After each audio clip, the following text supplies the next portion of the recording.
It is one of the toughest, hardest, most arduous series in all of iRacing. It's a series which prides itself on full race distances, and it starts its fourth season right now. Good afternoon, ladies and gentlemen, and welcome to the fourth season of the ISOWC IndyCar series powered by iRacing.org. We are right now in qualifying for the first round of the season at Homestead-Miami Speedway. It is the ISOWC kickoff at Homestead, powered by iRacing.org, and this 1.5 mile racetrack traditionally is a great place to start the season. We see 2, 3, even 4 wide racing here at times, but in the next 400 miles, we're going to declare a winner for one of the most difficult seasons that IndyCar has ever seen. Good afternoon, ladies and gentlemen, and once again, Will Vinton along with Aaron Likens. Aaron, the ISOWC is back, and what a field we have, starting with the guy provisionally on pole position, Martin Miller. What a qualifying time by him. Oh, Martin Miller, he is perhaps the strongest qualifier in IndyCar. Amazing. Anytime he is in a race, he is a threat for pole, and right now he has it by about 24 thousandths of a second. Still some drivers on laps, but right now Martin Miller, he's up front, and well, he is a phenomenal qualifier, and he's showing it again here today.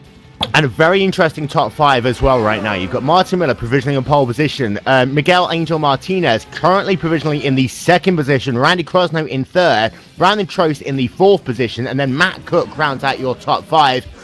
You have, once again, got 3 different teams represented in the top 5, and we've seen this in 16th Street Racing League competition, which of course finished their season just a couple of weeks ago.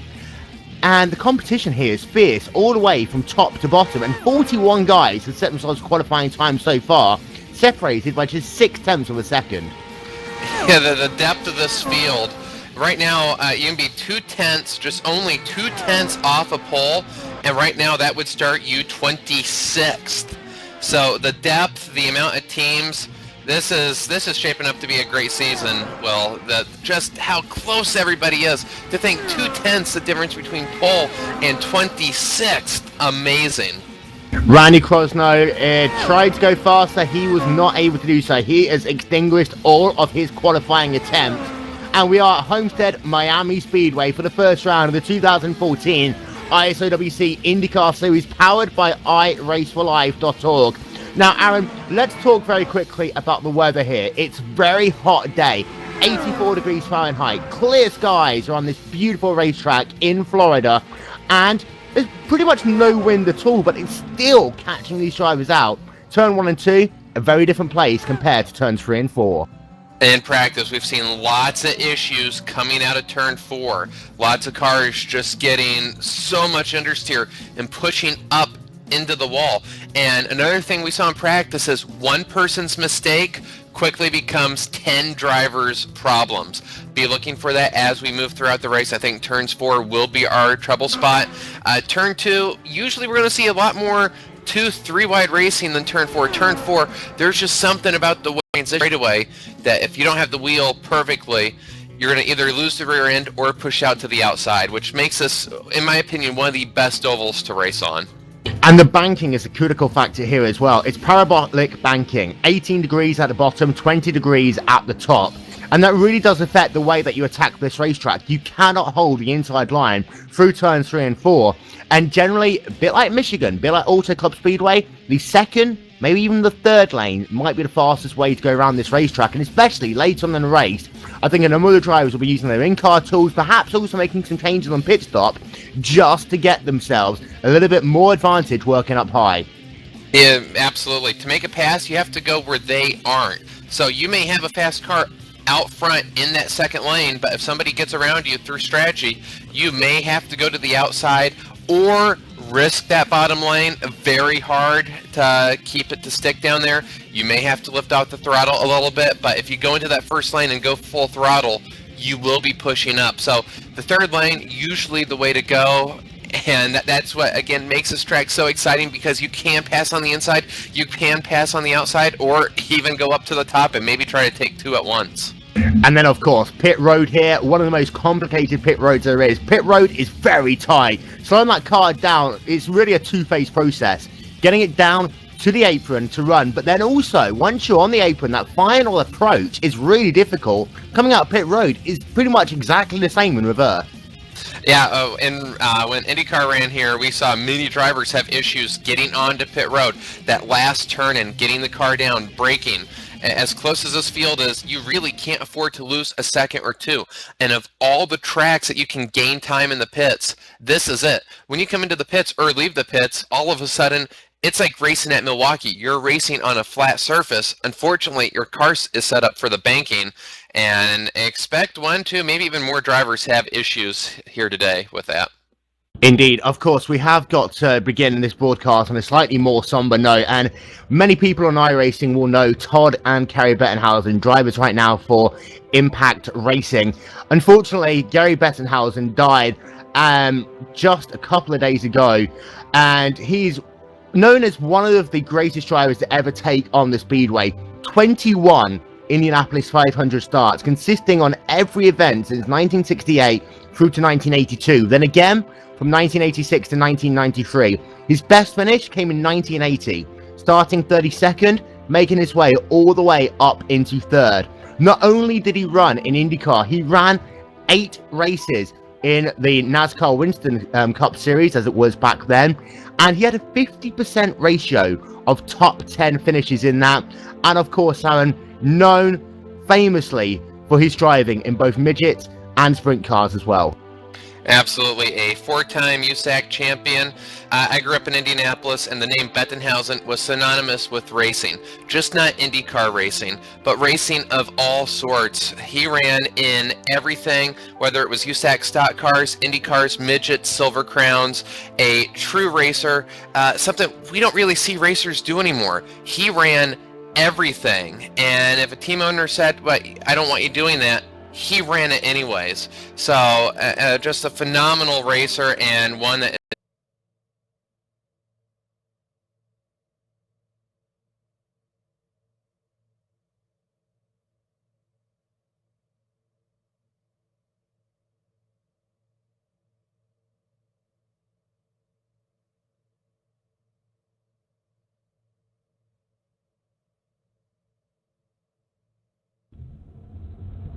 So then, 228 laps of racing will be getting underway in less than 2 minutes time, and with it, we're going to run through your starting grid for this, the first round of the 2014 ISOWC IndyCar Series, powered by iRaceForLife.org. Starting on pole position, Martin Miller with a qualifying time of 25 seconds, .154. Lining up alongside him in row number 1 will be Miguel Angel Martinez. Row 2, Randy Crosno and Brandon Trost, with row 3 being Matt Cook and Eric Davis. Row number 4, Terry Mattinson and Matt Kingsbury. Michael Armstrong and Connor Cross will be riding up in row number 5. Row 6, Ray Kingsbury and Joshua Chin. Row 7, Radnell Shenelworth and Robert Grosser. In row number 8, Christian Manninson and Gorg Nujoks. Row number 9, Vic Cortrell and Timo Inisome. And then in row number 10, Sean Milligan and Chad Peterson. A total of 43 cars have made the trip to Homestead-Miami Speedway, and Aaron, they're lining up on the pace lap to begin a new season in ISOWC competition. A new season and a full house that is going to affect strategy. 43 cars here today. Surprising 16th Street Championship contender Joshua Chin's going to be starting 12th, so he's going to have his work cut out for him. And yeah, this race going to be strategy. I don't expect anybody to try anything off sequence wise until later on. You are not going to want to be in the second half of this pack. This start, boy, people in the back are going to have to take it easy. This track is synonymous with wheel spin on this initial start, so if you're anywhere from about 15th on back, you're holding your breath right now. Track temperature is 84 degrees Fahrenheit, a southwesterly wind of 1 mile per hour, and race relative humidity is 70%. Welcome, ladies and gentlemen, to a new season of ISOWC competition here on RaceSpotTV. Pace car comes onto pit road. Martin Miller begins to pick up the pace. The green flag is in air, and we are racing at Homestead-Miami Speedway. The first 6-7 rows all getting down into turn number 1 for the first time. Two-wide racing right now between Martinez and Matt Cook, and Cook is down to the inside. Very clean start there all throughout the field. Everybody knows this is a very long race, and Cook and Crosno nose to tail trying to chase down Martin Miller. Martin Miller synonymous with starting out front, but usually we don't see him stay there very often. He normally falls back, as I think we have one car bouncing off the ball in turn 4, Will. Yeah, we do, and we'll get confirmation. I believe that is TM House. I might take that back, actually. A car very slow, and they all stacked up as they came back down into turn number 1. They made it through the first lap, and it's Christian Manson. This might not bring out the caution flag because most of the field has got past. We remain green, but they are 3 wide as they come down in the mid-pack into turn number 3 once again. Aaron, we talked about this before it went green. You've got to be careful when you're running 2-3 wide down in turn 3 and 4. That's exactly where Kristen had the issue was coming out of turn 4, and up front everybody's running single file, but it is an absolute dogfight in the middle of the pack piece. 19 all the way back as one car gets loose. That is TM Hauser. What a save. His race just about came to an end, got a little bit loose trying to make an overtake, but he is still in the race. Oh, it's loose again on the apron. That car I think has some damage. Will everybody get by him? And he saves it a second time, and on that inside line through turn 3 and 4, he was very lucky there not to brush up the racetrack, but TM Hauser remains in the race in that number 56 car as the cars come through turn number 1 okay. Now, we have got through those initial laps, and we have remained green, working ourselves on lap 4 of 2:28. James McClure right now trying to work alongside Brett Fisher. McClure had a bad qualifying 22nd place, not what we normally expect from the Panther Racing guys. McClure is trying to work his way back through the field. Out front, however, your race leader is still Martin Miller, and in second place is Randy Crosno, who got the jump over Martinez at the start of this race. Cook started 5th, now running in the 3rd position. Martinez running in 4th, and then Brandon Trost rounds out your top 5. Circular contact there with Martinez, and Cook goes down to the inside of Randy Crosno into turn number 1.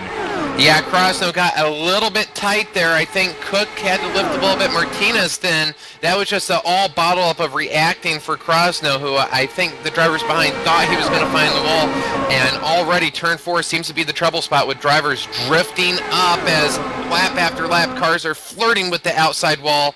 And at this rate, it won't be long before another driver finds that wall and has contact. Matinson going down right now to the inside of Martinez. Will he be able to complete the pass through turn number 1 and 2? The answer is going to be yes, he is. And move the number 8 car up now into the 5th position. Move Martinez back into the 6th position. And Eric Davis charging on him right now. We talked about this before we went on air, Aaron. We expected there to be 2, maybe 3 packs of racing. We have that right now. The top 11 cars are running in this first pack as we wide racing once again with Brandon Trost down to the inside of Randy Crosno. Will he be able to make it stick? That was a close one there between those 2 drivers.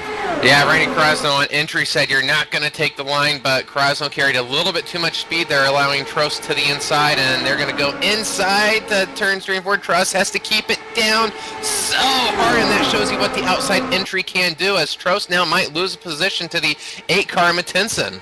Matinson will look down to the inside, well banging between those 2 drivers, but they keep it going on the racetrack. Brandon Trost left out to dry on the outside line in that 007 car. That allows Eric Davis to get a bit of a run. Davis gets out of the gas, but a very close call there between Matinson and Brandon Trost. Both these drivers are running very hard on the early going, and I think really what they want to do is potentially get a little bit of clean air. They're not going to go 3 wide. No, they don't.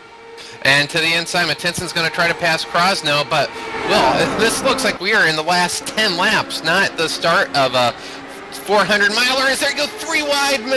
That's Trost, Crosno, and Davis 3 wide. They're still 3 wide. That's not going to work. Oh, Crosno, a little bit turned around there. He does keep it going, however, but that was almost the incident that we talked about at the start of this broadcast, and that could have happened. Crosno, what a save by him in that number 10 iRacingforLife.org machine.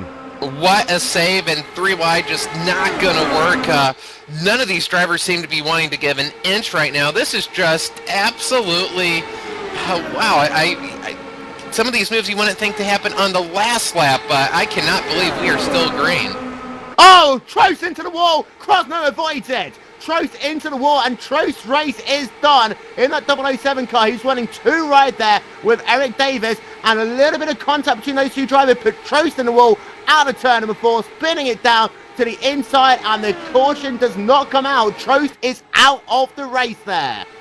You can only race that hard for so often without having contact, and maybe getting a little bit of patience and not battling that hard might have been the best thing. There's no points, no wins awarded for lap 11, and wow, I can't believe that didn't bring out a yellow. Just to give you an update, Christian Manson is also classified as out of the race. We talked about him having those issues on lap number 1.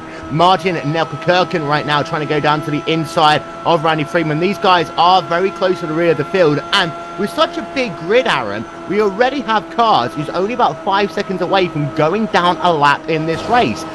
Scott Smith, for example, BJ Antonio, they are running at the rear of this pack. They're already 18 seconds behind your race leader. Lap traffic could be critically important in this race today.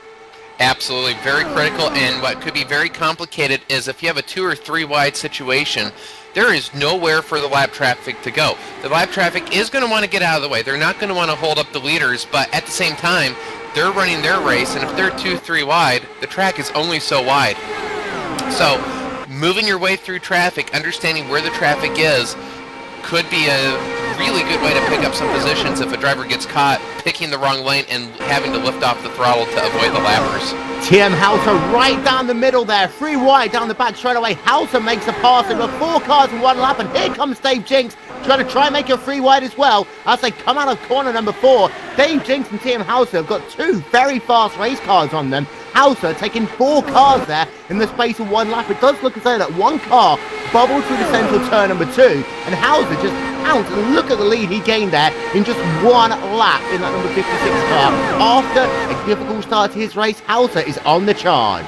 Yep, qualified higher than where he was, but got loose as we saw earlier in the race. A couple great saves, and now he is back on the move, reclaiming the positions he lost. But oh wow, well, this battling in the middle of the pack just absolutely, this is just absolute hard racing.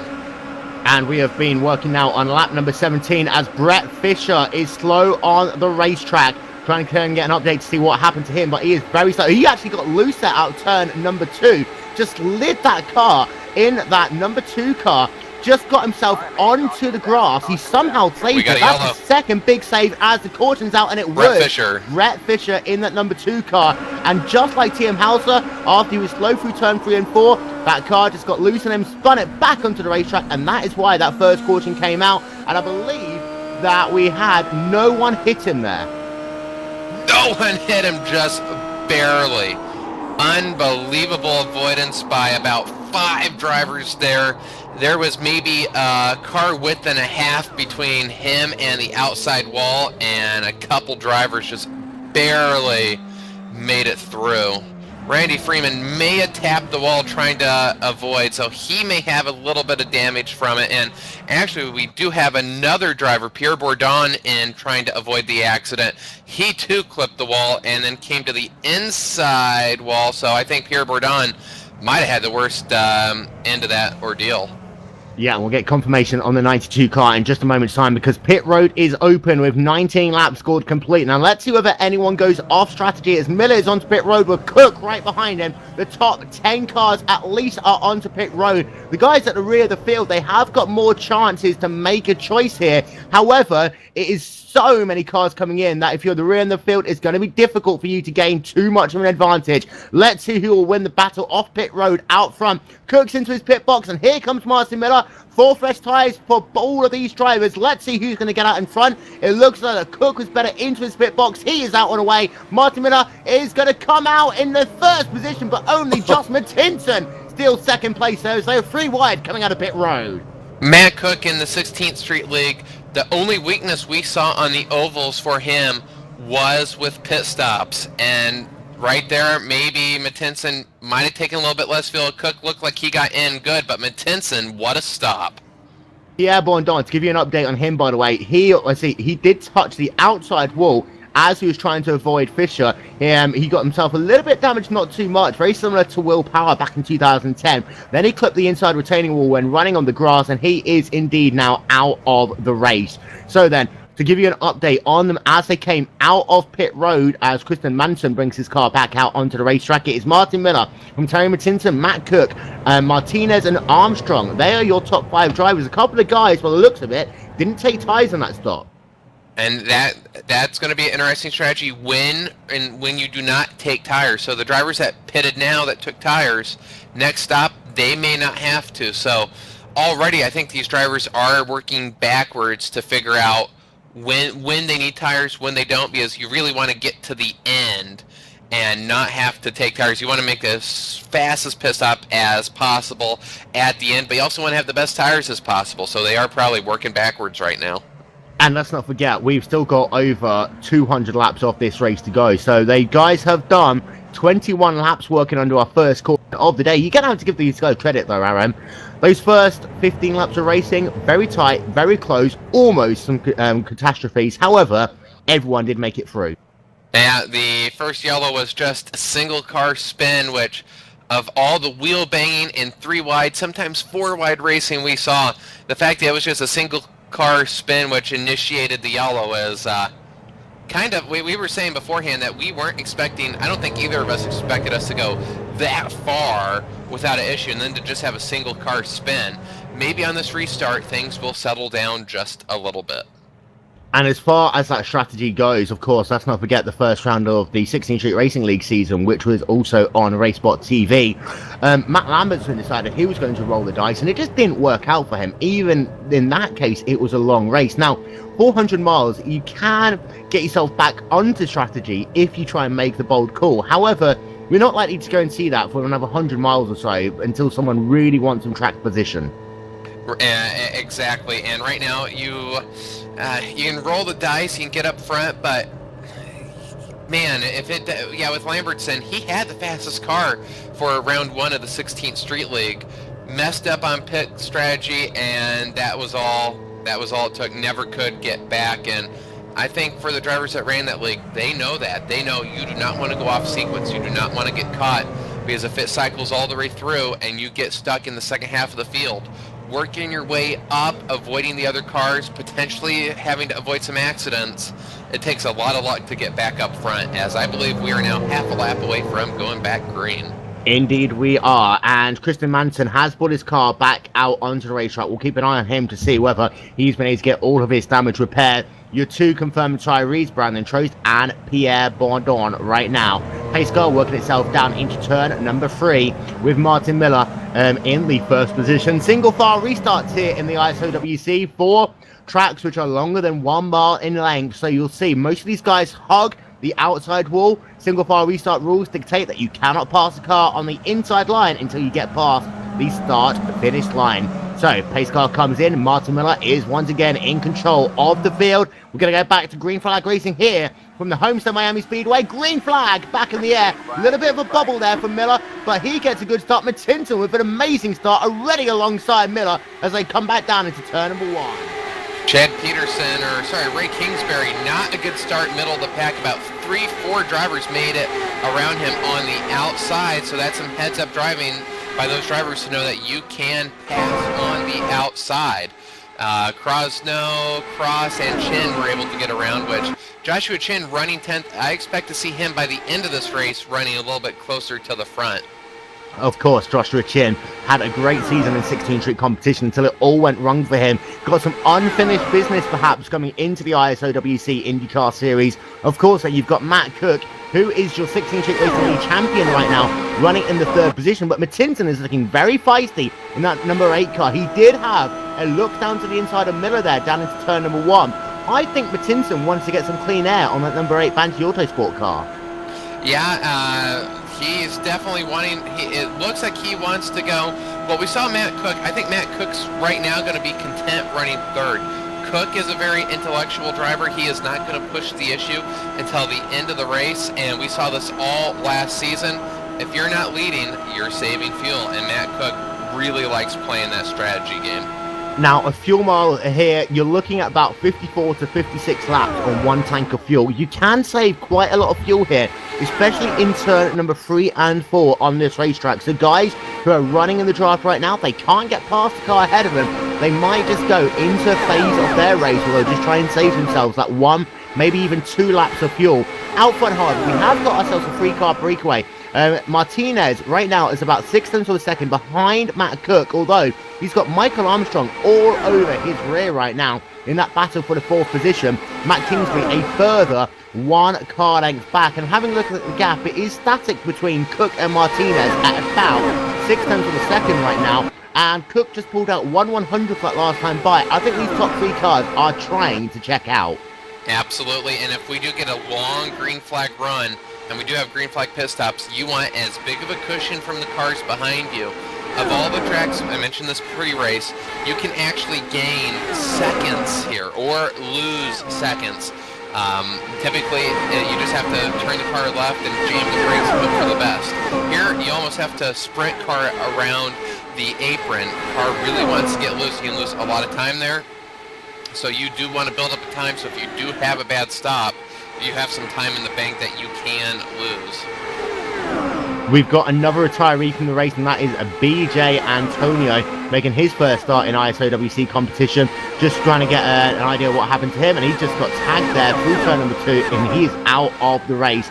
However, we do remain green on the racetrack for the time being as that battle up front continues between Martin Miller, Mattinson, and here comes Cook down to the inside through turn number 1 and 2, and it looks to be an easy passer. I think Mattinson just gave that one to him, but what it does allow is Martinez, Armstrong, and Kingsbury to close back up, and also potentially Eric Davis and Ray Kingsbury.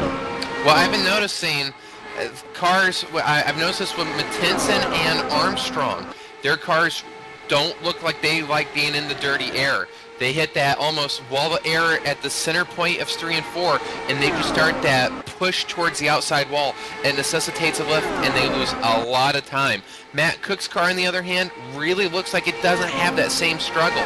It's a long race. These drivers are going to have to figure out how to work with the in-car tools, or maybe make a wing adjustment in the pits to maybe, as Mattinson again pushes out to the outside, that's going to allow Miguel to go to the inside. So for Mattinson, really getting tight on the outside of 4, they go side by side. That was close. That was very close, and they're going to remain close through the centre of turn number 2. Mattinson also there has Armstrong trying to dive down to his inside as they come down into turn number 3 and 4. Brett Fisher brings his car back onto pit road. He, of course, was the caution for our first there, and that was very stacked up. 3 wide to come down the front straight away, and Mattinson trying to thread the needle through the middle there, and that was all because Martinez just got so tight in 3 and 4. This is going to be what's going to be the cause of this race all race long. If you get tight in 3 and 4, the field just stacks up behind you. Mattinson now going to go side by side with Armstrong through turn number 3 and 4, and it does look as though Mattinson's car on the high side does look very strong, but here comes Armstrong back on the inside there, and also Mattinson, he had to lift to avoid hitting that outside safety barrier. Cook and our leader Miller are just loving this. They're just pulling away, but great side-by-side action right now as Armstrong is giving the appropriate lift as to not push up into Mattinson, but we've got 3 rows of 2 wide racing. Great stuff here. And they remain 2 deep, 3 wide there. Now they get a little more single file. You see Eric Davis on the inside trying to work underneath one of the Kingsburys. That is Ray Kingsbury's. Martinez is slow there through turn number 2. Now, I have seen, Aaron, if you just lose speed through turn number 2, that car all of a sudden becomes loose on the exit of the corner. And we've seen 2 cars already really get themselves onto that grass. And then that affects you as well into turn 3 and 4. Because you haven't got the speed, and then the car just seems to want to get loose on you for the centre of turn 3 and 4 as well. You've got to keep momentum up on this racetrack, and it does look as though Martinez is struggling, as Eric Davis is going to work on the outside of him right now, and also Randy Crosno to the outside. Yeah, a couple things here. One, Martinez, I have noticed, depending on what type of setup you're running, if you have a car to your outside, the car can get very loose on you. Another thing, you mentioned if you lose speed, the car gets loose. These cars are designed to be driven at optimal speed. If you're not running full speed, these cars can just be an absolute handful to drive. It's weird. You would think that a car going slower would be easier to drive, but with these Indy cars, you need the speed to create the downforce, and if you're not on the edge, you're not optimizing the downforce, and the car is just going to go all over the place. What this has done, however, Aaron, is allowed Martin Miller and Matt Cook to check out, and of course these two drivers battled tooth and nail in the 2013 iRacing.com Pocono 400. They have now got a 2.4 second advantage over Terry Mattinson in the third position, and they gained that all in about 3 laps of racing. They've got some lap traffic, that is Scott Smith ahead of them, so this will be the first time they really start running amongst some traffic.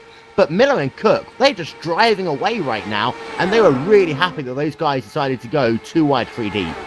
Oh, they are quite happy. They want to see this go green to pit stops now, because they have built up a 2.5 second lead to third place. And for Cook right now, if history repeats itself, and it usually does, I don't expect him to try to make any move on Miller at this point in time, as that is Scott Smith going 1 lap down, just got out of the way, which he got out of the way nicely there, but it's going to be a lot more difficult when this pack of about 10 cars catches up to him. So that's going to be something to watch in about 3 or 4 laps, when this gaggle of cars running third all the way back through about 12th catch up. Yeah, and Smith's car does seem to be a bit of a hand for him right now. He's about a second off the pace, and you can just tell the fact he wasn't able to stick in the draft there of your 2 leaders. You can see that sometimes you get put down a lap, then you just cling on to the rear of the leaders. And I've actually seen on these long green runs before that actually what you do is you use the leaders as a pick, and then as the guys give a bit of space of room to the leaders, you then just follow them through. And I've done it myself. You can just gain so many positions by doing that. But the battles continue all the way down the field. I'm having a look right now. Randy Freeman, Nigel Marneff, Timo Insomi, and Martin Neckel-Kirken, they are battling all the way down in P30 backwards, and they're still battling tooth and nail. It doesn't matter where you're running on the racetrack. When you're a driver and you have a car in front of you, whether it's for the lead or P30, you have one thing in your mind: how do I get around them?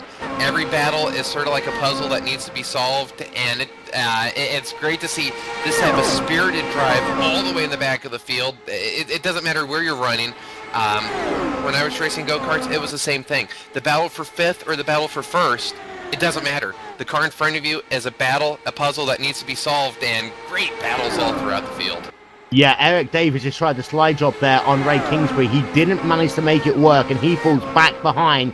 And this is one of the things that you will see, especially in the later part of the run, is now Mattinson is working on that lap traffic of Scott Smith. And let's see whether Smith can hold that car and just keep it stable. And that's always the thing if you're lap traffic, just keep your car stable and predictable. But these slide jobs, you will see more and more of them as the run progresses. And Eric Davis did try one there in 3 and 4 over Ray Kingsbury. Wasn't able to make it stick, but as these tyres fade away, you will see a lot more of them, as now you've got a bit more of stacking up, as Peterson there is going to get hung out to dry because of the lap traffic. Yeah, very close there. Scott Smith had Eric Davis or Peterson, I think, on the inside there. Smith doing a great job, though, holding a very consistent line.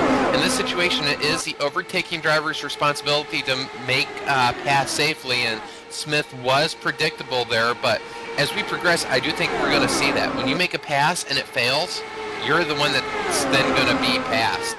And earlier in the run, not going to be a factor, but later in the run, yeah, and if you didn't change tires, that's going to be amplified.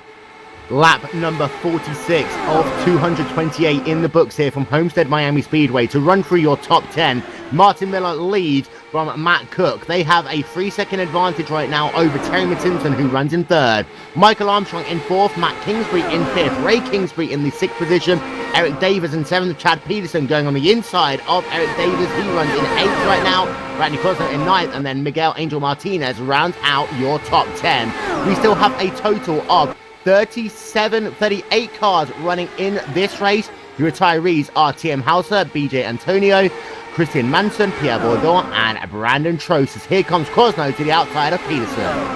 And Cross, now here's a driver that wants to just completely forget the 16th Street Racing League of last season. If there were any incidents on track, which it started here last season in the 16th Street, a car got loose in front of him, nothing he could do. And I think we were a broken record of there was nothing he could do, event after event. So Randy Krosnow looking for a solid finish here today to perhaps finally break that string of just absolutely abysmal luck. And you see that he was able to make that move stick. He also had some bad luck in the 2012 ISOWC season. However, he had a great run in the 2013 season, and he's looking to replicate that this time by. The two Kingsburys, however, ahead. They are battling for P5 right now as Ray Kingsbury goes down to the inside of his brother, and he will complete that pass through turn number 2. A little bit further down the field, you've got Connor Cross and James McCall. They're battling for 14 15 positions on the racetrack. In the rear part of the top 20, it is a lot more spread out. And this is what these guys want. Some of them, they just want to tick off laps, get into the second half of the race, and then you'll see this field, I think, tighten up a lot more. Yeah, definitely. People in the back right now, they have nothing. Some of them, they know they have nothing to gain trying to pick up going from maybe P25 to P23. Wait to the end. We are probably going to have a couple more yellows. That's going to bunch everyone up. We may have green flag pit stops. If you screw that up, then, well, you can pick up 3, 4, 5 positions with a good pit stop there. As Connor Cross went way up the hill in turn 4, almost caught the wall. We're seeing that a lot. When drivers have clean air, they don't have that issue. But when they get a car in front of them, boy, that turbulence just wants to suck them up into that outside wall. Of course, let's not forget, this is not a racetrack that is traditionally fully flat out. These guys, however, do have a lot of tools they can use to their disposal. They've got the weight jacker, which will move the right-hand side of the car, the right rear of the car, either up or down, making the car looser or tighter. They can adjust that over the course of a run. They also have the anti-roll bars, both front and rear, which can help them change the balance, especially over long runs like this.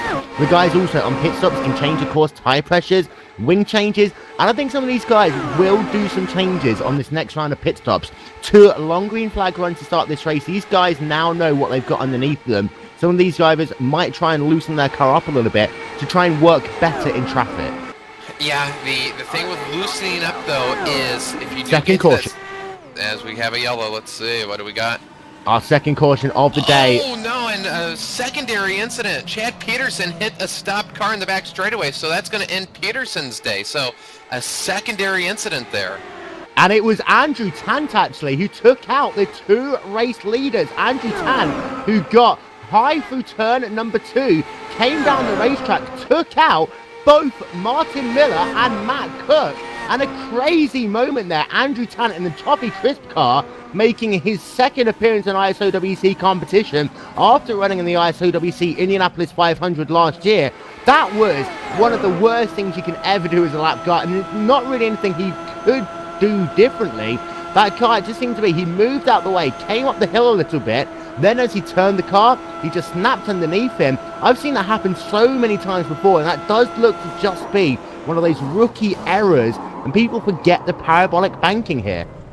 And that's the thing. That's why in drivers' meetings, they tell lappers, don't try to get out of the way.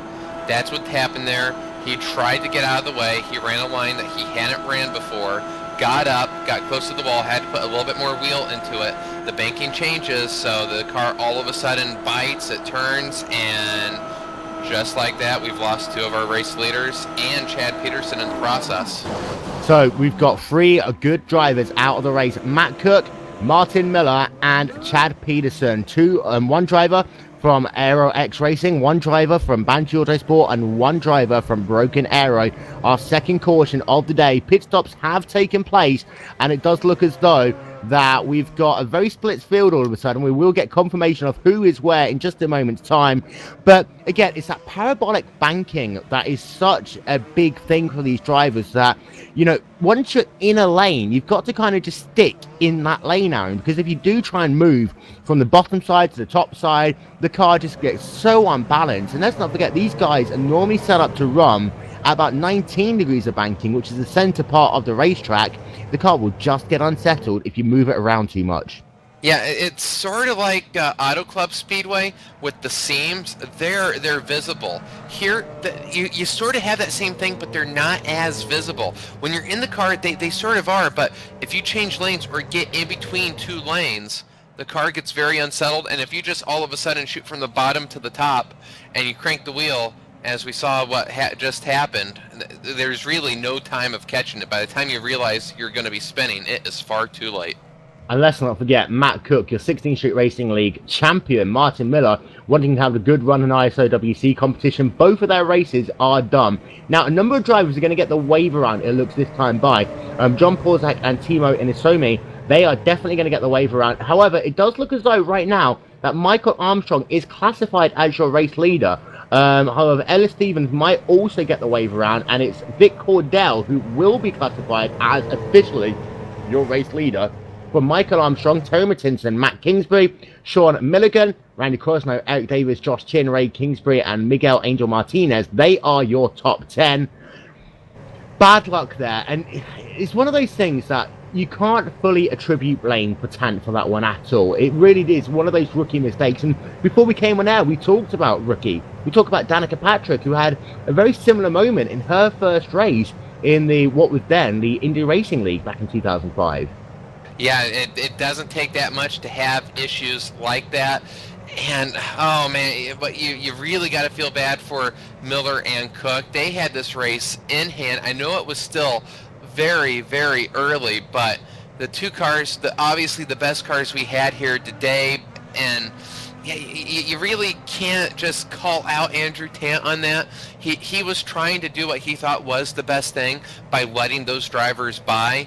And maybe for Cook and Miller with the big lead, maybe there could have been some more communication letting him know that, hey, we're coming up, wait till the straightaway. They had the time, so could have done that. But in the end, this is going to shape up. I now have absolutely no idea who's going to win this race. What we were seeing between what was in P3 to P11, any of those cars were equal. So, wow, we may see a new winner here today.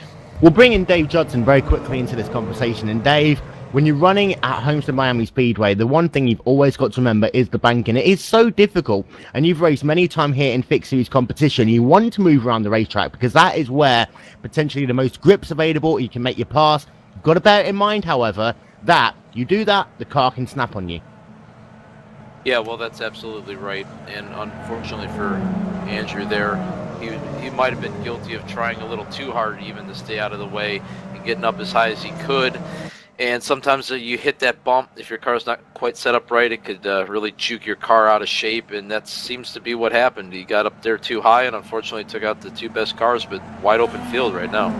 So we have got some lapped cars who are in the middle of this pack, and this is because of the way the field restarting here, as the green flag will be back in air. Anthony Burns, Randy Freeman, Team Miller, they will try and get themselves back onto the lead lap if at all possible, but Vic Cordell is classified as your new race leader in the number 33 car. Green flag back into the air, and it looks like a clean start, Aaron. These lap traffic, however, this could be interesting, and the way single file restart rules work, you do not go back to the end of the longest line because of the fact it is pretty simply a single file restart. You start where the caution came off. And I have to think that Vic, I don't think he made a pit stop. He was running about P15 when the yellow came out. So I have to think he is trying the strategy game. And right now that is working with those lap cars, which playing that strategy game when you do have that can work out, but things are going to have to work out just right for it to pay off in the end. But right now, Vic is out front and pulling away with two lap cars in the middle. And remember, he also has lighter fuel at this moment in time. He does indeed, and the gap as he came past the start-finish line, that was 1.9 seconds on the racetrack. Armstrong has got to get himself past Randy Freeman and Anthony Burns as well.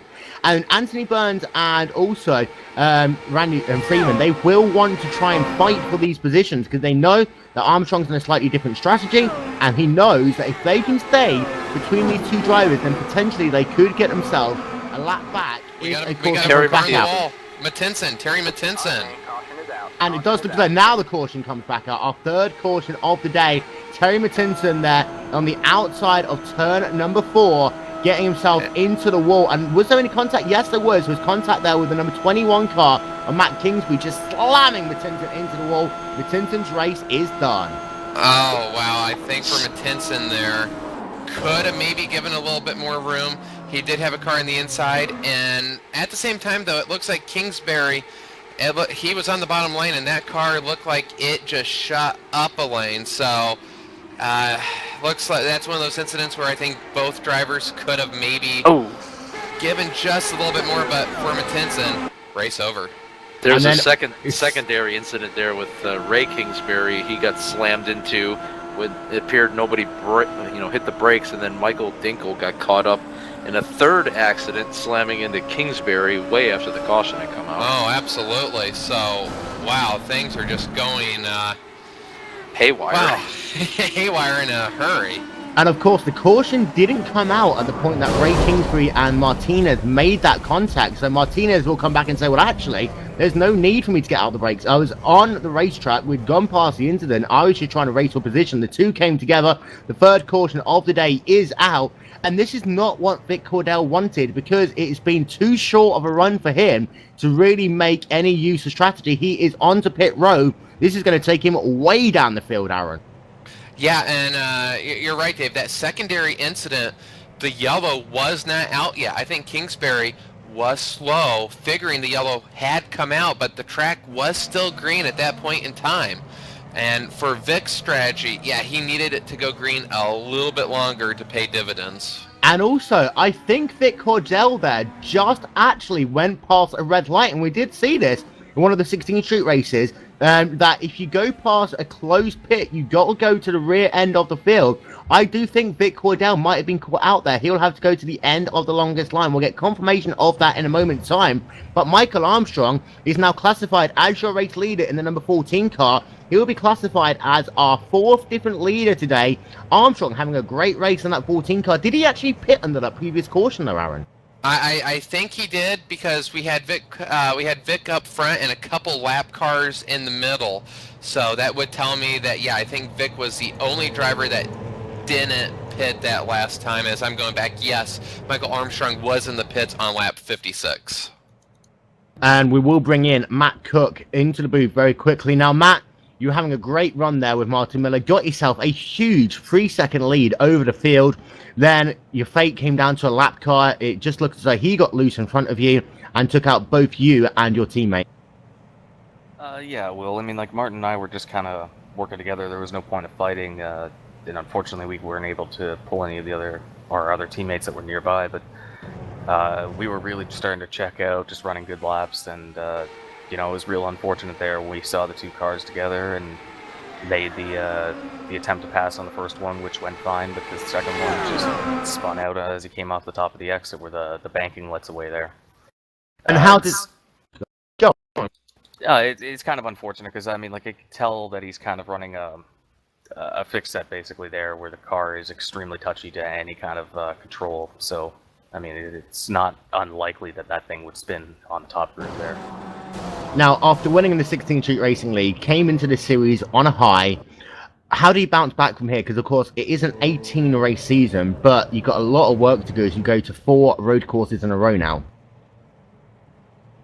Well, there's a lot of races in the season, as you just pointed out. And, there's going to be a lot of wrecks that are going to happen, especially if we keep seeing 40-car fields. So people that it might be considered to be like of high quality are going to end up at one point having a wreck, either naturally or being taken out. So it should balance out in the long run. It's the first race of the season. It's a bad way to start the season, but I know we can bounce back, so I'm looking forward to it. And we'll see you, of course, the next race at Sebring International Raceway. Now, of course, Sebring is where you had your first ever road race in an IndyCar. You had that moment, of course, down into turn number 2. I'm guessing that now, with all the experience you've had on road courses, you're looking for a better performance this time around. Very much so. I picked up a lot of experience from all the guys that have been working with me and doing actual road races in the official series now. So I'm hoping that I can kind of pick up a lot of spots that I would have been able to get last time without making that incident.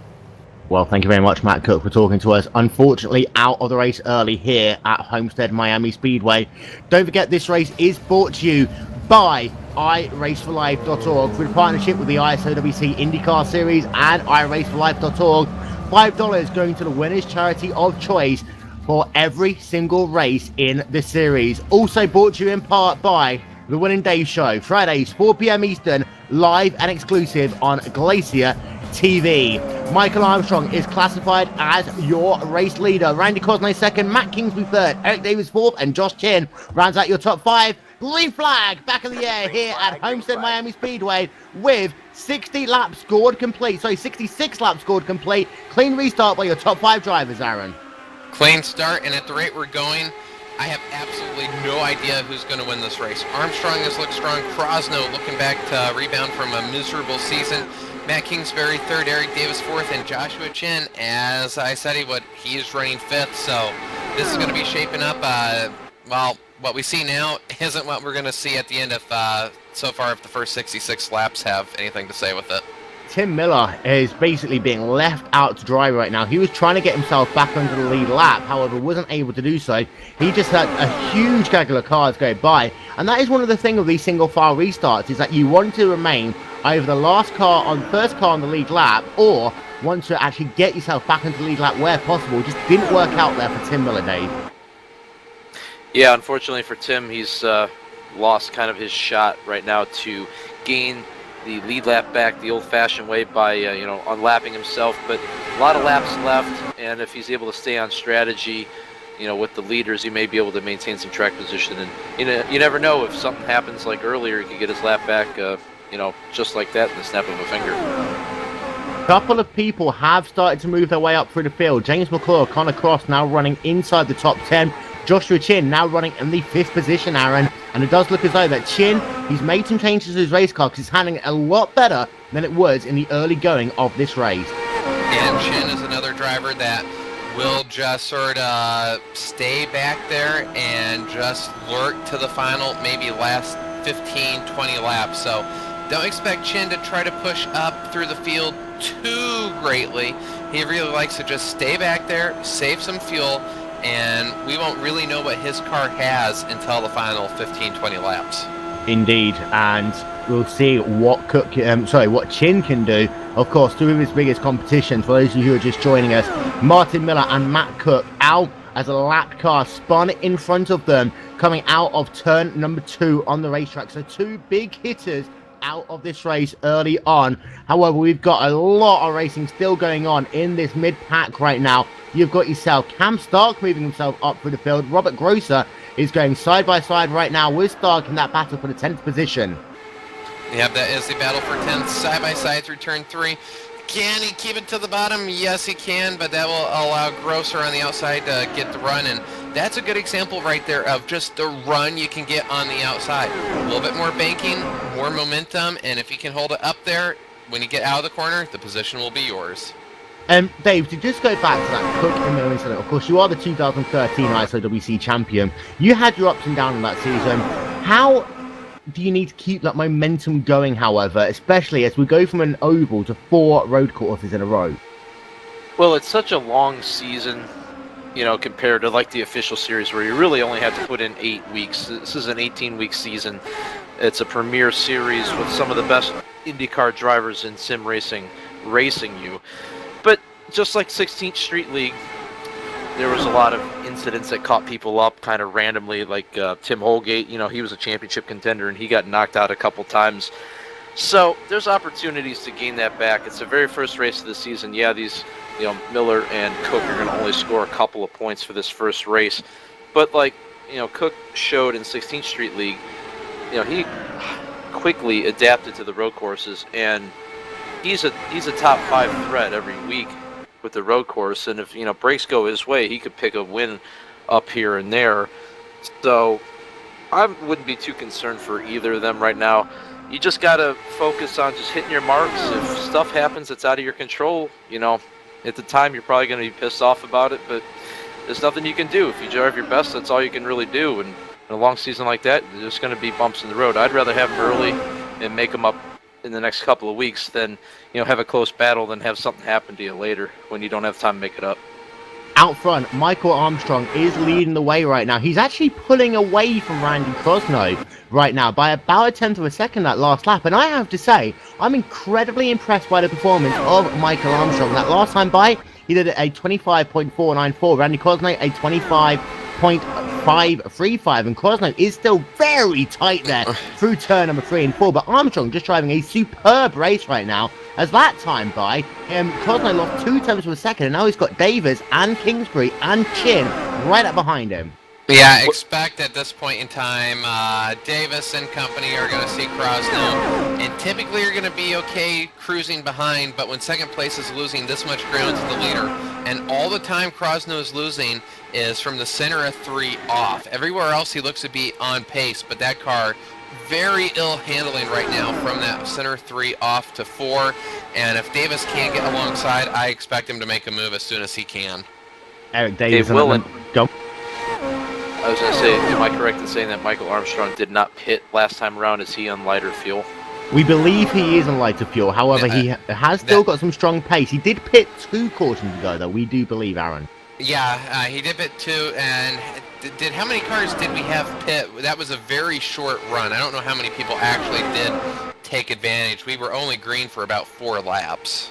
We will get confirmation of that. We'll get one of our statisticians on that as soon as we can. But Armstrong is now a second ahead of Randy Crosno. And here comes Eric Davis down to the inside of Crosno in the battle for his second position. They're going to be side by side as they work themselves past the start-finish line into turn number 1 and 2. Will Davis be able to get that inside line working? The answer is going to be yes, he is. And that is the big difference on this racetrack. Turn 1 and 2, you can run it all the way down to that inside line. However, turn number 3 and 4, you try and go down there, the car just will push up on you. And you can see 2 very different lines being run there. Through turn 3 and 4, you almost naturally have to slide up the racetrack in order to get that car to rotate properly on you, Aaron. Yes, you do, and now we'll see how good Crosno's car handles. This could be a reverse thing, because when he was behind Armstrong, his car had no issues with that tightness. Typically, being behind a car, your car gets tight. We'll get a good image here of just how his car handles, and that car seems to be handling better in the dirty air. When he had that, when Armstrong was about a second in front, Crosno's car was just pushing up, so maybe he made a change in that time and the car is handling better, but it's not having that evil push to the outside like it was 5 laps ago. In fact, actually, Dave, I'll argue that Crosno's car seems to be looser in traffic, so perhaps he is using those in-car tools. We talked about it earlier on, the anti-roll bar, both front and rear, and also that weight jacker, and it seems to be he's got it set up for when he's running in dirty traffic. However, when he's running in clean air, it does seem to be that he's just not got that car dialed in yet, and we do see that so often, that cars sometimes work better in traffic, cars sometimes work better naturally in clean air. Well, also another factor, being in the series previously and just driving a lot of races in the car, sometimes when you're slow and someone gets around you and you start following somebody that passed you, you see that, hey, maybe I was turning in a little too late or too early or taking a different line than one of my competitors, and now that he's been behind Eric Davis and Davis has passed him, he may have picked up that, maybe he might be turning in a little earlier, so he's not pushing up so much, so the car handles a little better. Plus, I'm sure he's playing with the weight jacker and roll bars a little bit as Davis gets a little loose there coming out of 4. There's a lot to be learned. There's a lot of laps left. You're always learning. Even when you think you know everything about this car, you get behind somebody else and you pick up something else. We still have 27 cars scored on the lead lap. 1 car scored 1 lap down. That is Tim Miller. Scott Smith pulled his car onto pit road and is now classified as out of the race. Christian Manson is scored 44 laps down, but is still trying to turn some laps. And Race Control are keeping an eye on him, Aaron, because, of course, the 105% rule is in effect in ISOWC competition. Oh, we got trouble on the main straightaway. Grosser and big crash. At least 2 cars involved. Now more cars involved. I think that was Vic Caudell caught up in that. Yep, it was him. He's definitely got right front damage and left front damage. Unfortunate for him. Robert Grosser, Sean Milligan was involved in that one, as well as Dave Jinks. Wondering to see how much damage Dave Jinks has had. Our 4th caution of the day here from Homestead-Miami Speedway. And Vic Cordell also seems to be involved in that incident. Not sure how much damage Cordell is going to get, however, but main straightaway, we have talked about this before, because Generally, if a car gets tight through turn 3 and 4, Aaron, then the field just stacks up behind him, and we'll get ourselves a replay of this on your screen in just 1 moment's time. A lot of smoke there down the front straightaway, and actually it's a bit of a weird one because it happened so late out of the corner. It did just seem to be that Milligan just got his car a little bit loose coming off and didn't realise that he had on the inside Robert Grossman, that number 29 car, on the inside line. Yeah, it almost looked like both drivers turned into the other driver's line. I think both drivers thought the other driver was on the opposite end or much further, but that was an incident where it looked like both cars turned into each other. Both cars did look a little bit unsettled on exit, but a very bizarre accident happening practically on the straightaway. As we do have the leaders on pit road. Let's see if Armstrong can keep his lead. And it's a little bit of a barbecue on pit road as well. I'm not sure if James Swinbanks is in this race or something, but Michael Armstrong, he is into his box, and he's going to get 4 fresh tyres and top up with fuel as well. Randy Cosno in his pit box. Let's see who wins the race on pit road, and the answer is going to be Armstrong from Cosno, and then very close there between Davis and Chin. 5th place will be Matt Kingsbury, then Lichtenberg, James McClure, Connor Cross, I think just got out ahead there of Andrew King, Cam Stark in 9th, and then Michael De Jong rounds out your top 10. De Jong having a great race all of a sudden after qualifying outside the top 20 days. Yeah, with these longer distance, full race length races that the ISOWC has, a lot of opportunities to make spots up by attrition or adjusting your car, and it's a great run for him considering how far back he started. And now that he's going to have the draft of the leaders, he may be able to do something with it. Top 5 definitely not out of reach in the way this race is going. Hell, anybody could win right now. Look for James McClure. He's always kind of a dark horse, always plays it safe, but when it comes down to the finish, he's right there usually involved in deciding the win. So he's my dark horse for the rest of the race as long as no bad luck follows him. He's a dark horse, Aaron, but let's not forget one of the best teams as far as Homestead goes is Panther Online Racing. And of course, back in 2012 and 13 in the 16th Street Racing League, it was Nefriarg who won the race. Then it was Nefriarg who was leading with half a lap to go in the 2013 to 14 16th Street Racing League Homestead-Miami Speedway race. And once again, it does look as though Panther Online Racing has got a good car underneath the sole entrance here, the number 9 car of Jim Leclerc. And in both of those races, the Panther team, they really didn't show their hand to the final half of the race. That could be what we are seeing right here. Again, slowly moving his way back up, and a lot of distance to go. We still have 138 laps to go. Plenty of time running 7th, and expect if he has an Nefriarg strategy, every yellow he's just going to be about 1-2 spots forward until he'll be there battling for the lead. So lights are still on the pace car. Now Tim Miller has come off of pit road. Let's see whether he's able to get his lap back this time by. Does look as though he is at the rear of the field at the moment. I do think he did come onto pit road, however, there. It is Armstrong from Crosno, from Davis, from Chin, from Kingsbury. It does look as though that everyone did make that journey onto pit road. No one trying the alternate strategy here, Dave. And again, as we said earlier on, I think a lot of people are remembering what happened with Matt Lambertson. Sometimes, if you play it wrong, you might get yourself off sequence. And we have had long green flag runs here so far, so it's difficult really to maximize an advantage with an alternate strategy, especially as we're not yet a half race distance. Yeah, well, it's way too early to be, playing the strategy too much. Like you said, there haven't been a lot of chances to be on an alternative strategy considering the way the cautions have been falling, and the runs have been too long to stay out and try to take advantage of a caution and, work some fuel strategy or, anything like that. It's too early to tell if you're going to be in any particular pit window. I mean, we're not even 100 laps in. So right now it just pays to be on the same page as all the leaders. Once you start working towards the last third of the race, if you get the opportunity to get into a pit window by pitting or not pitting when a caution comes out, that's when you start taking it. And Will, just getting word, Miguel Angel Martinez on lap 71, the turn 4 wall bit him, so our second place starter is out of the race. That was back on lap 71.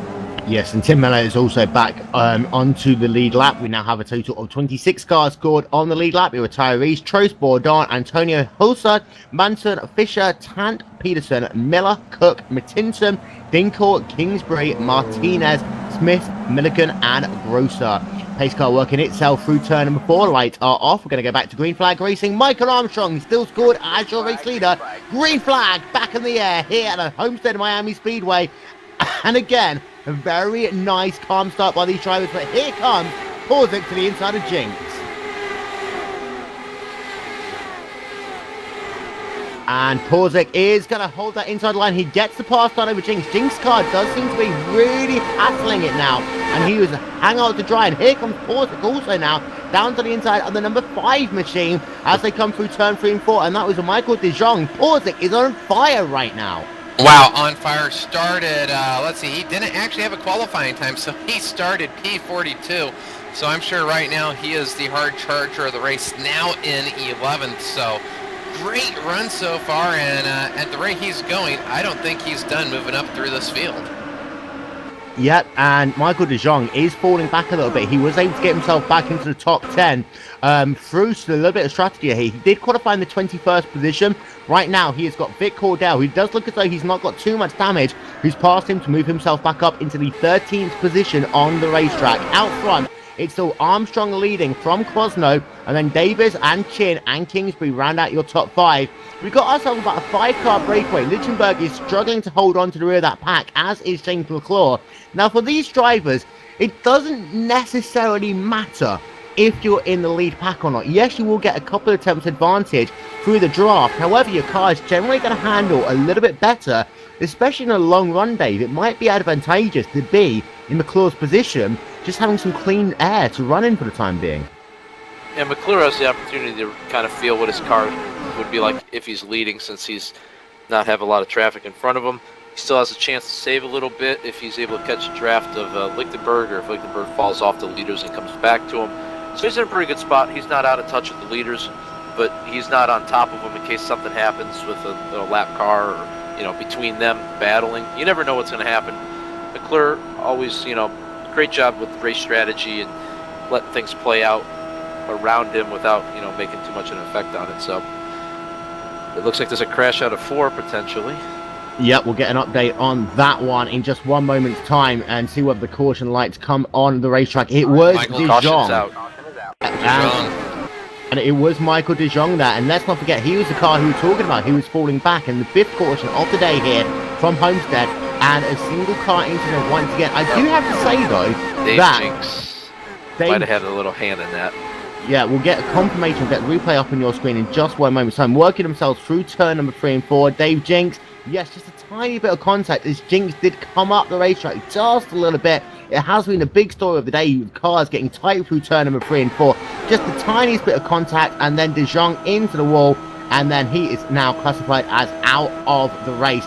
I do have to go back to this battle thing, though, with Armstrong. He's just had a faultless performance. He qualified to this race in the 9th position.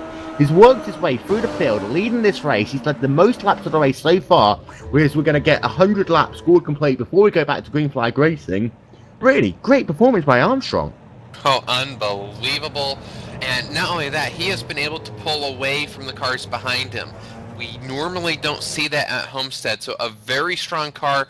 And right before that yellow flag came out, Eric Davis was looking to the inside of Krosno. So once again, I think Eric Davis's car might be slightly stronger than Krosno. Krosno got that 2nd position back via pit stops, and this time none of our leaders have come onto pit road, which I wouldn't have expected them to.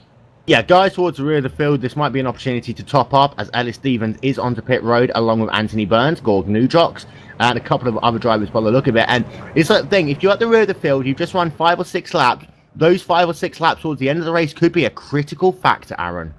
Yep, critical factor indeed. If you're in the second half of the pack, you really don't have anything to lose by pitting. If you can gain those few laps and a yellow flag comes out mid-cycle and you're on track and you can get a lap on everybody, that's when strategy can pay out big time. But if you're in the lead, there's no way you can even think about trying to pull that strategy off. Don't forget, this race is brought to you by one second. That's a little bit late, about 99 laps into the race. Really sorry about that one there. However, this race is brought to you, of course, by iRacingforLife.org, who are the presenting partner of the ISOWC IndyCar Series. $5 going to the winner's charity of choice through the partnership with the ISOWC IndyCar Series and iRacingforLife.org.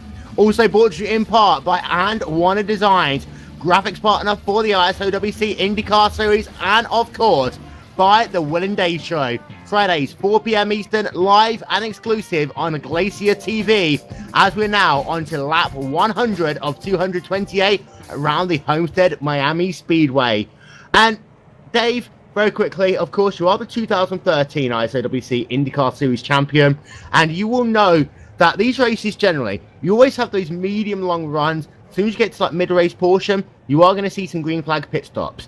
Green flag pit stops here, possibly the most difficult on any oval that we go to. Agreed, Will. You know, you got to really get on the binders hard to get onto that very flat access road in turn 3. But you got to try to carry as much momentum as you can as to gain time on other drivers that may not hit their marks just right. And that grass on the outside is always lurking to pull you in, shoot you off that pit road, and potentially in front of other cars. So there's a lot of hazards there. One of the hardest places to pit. You can make up a ton of time, or you can lose a lot of it. So then, we have had a total of 3 lane changes in this race. We have had 5 cautions as the lights are still on the pace car. And our big stories of the day as we complete lap 100 of 228 really is Matt Cook and Martin Miller being eliminated early on in this race. We still have a total of 25 cars scored on the lead lap. However, we have had some very big casualties earlier on, and Aaron, the big ones really were those 2 guys that we talked about, Matt Cook and Martin Miller. I don't know if anybody else in the field had anything for Cook or Miller. Armstrong maybe, but Miller and Cook were leading this race, pulling away by leaps and bounds. 3-4 seconds they pull out on the field, and the incident, none of their own doing, eliminated both of them, which now has opened the door for a new cast of characters. Armstrong, very, very strong. He's been able to pull away from the field, so as we get ready to go back to green, will he be able to do that? Does anybody have anything for him? And if we do have green flag pit stops, anybody in the top 5 can take control of this race. Also, big story has been the racing here. Turn 1 and 2, you can run 3 wide happily. We've seen 3 wide racing in the back straight away. However, turn number 3 and 4, the cars get tight. You can't run that inside line because the way the car just pushes up the racetrack with the wind conditions that we have right now. However, we've seen some great racing throughout the field as we're going to go back to green flag racing with 101 laps scored complete out of 228. The pace car is going to make its journey back on towards pit road. Michael Armstrong in control of the field as the green flag comes back into the air here at Homestead-Miami Speedway. Good start by him, slow start by Crosno, and Crosno had difficulties on race starts, Aaron, in the 16th Street Racing League. It does seem to be. It happened to him again. Happened again, and it happened on the most recent restart. That's about the same gap, so a weakness showing right there.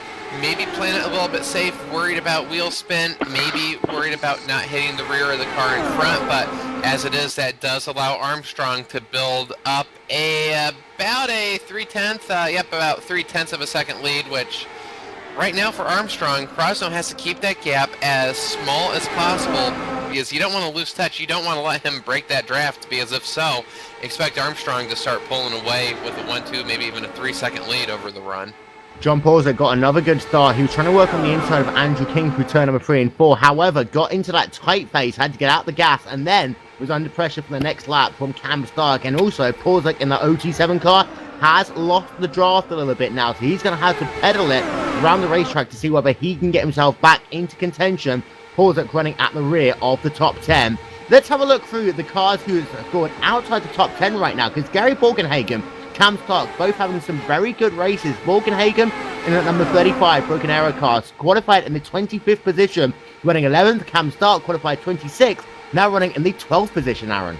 Yeah, very good run there by both of those drivers, and their battle on track has been absolutely good stuff. They have been doing give and take, which we have seen side by side coming out of turn 4, ending up Well, not good for a couple drivers so far, or rather more than a couple drivers, but for Borkenhagen and Stark, great battling so far, and Borkenhagen's another one of those drivers that we don't normally mention early on in a broadcast, but when we get to the end, he's there inside the top 10. A clean driver, just methodically works his way through, doesn't put his car into a position of danger, and we're seeing that again here early.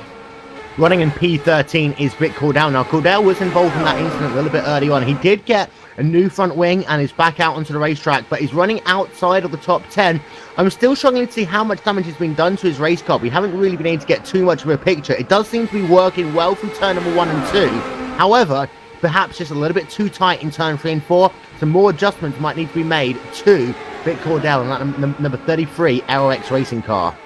Yeah, he went off sequence earlier, led some laps. That yellow flag came out a little too soon for him to capitalize on, which got him back in the pack. And when that wreck happened earlier in the main straightaway, was unable to avoid it. But I do think that car is going to be okay.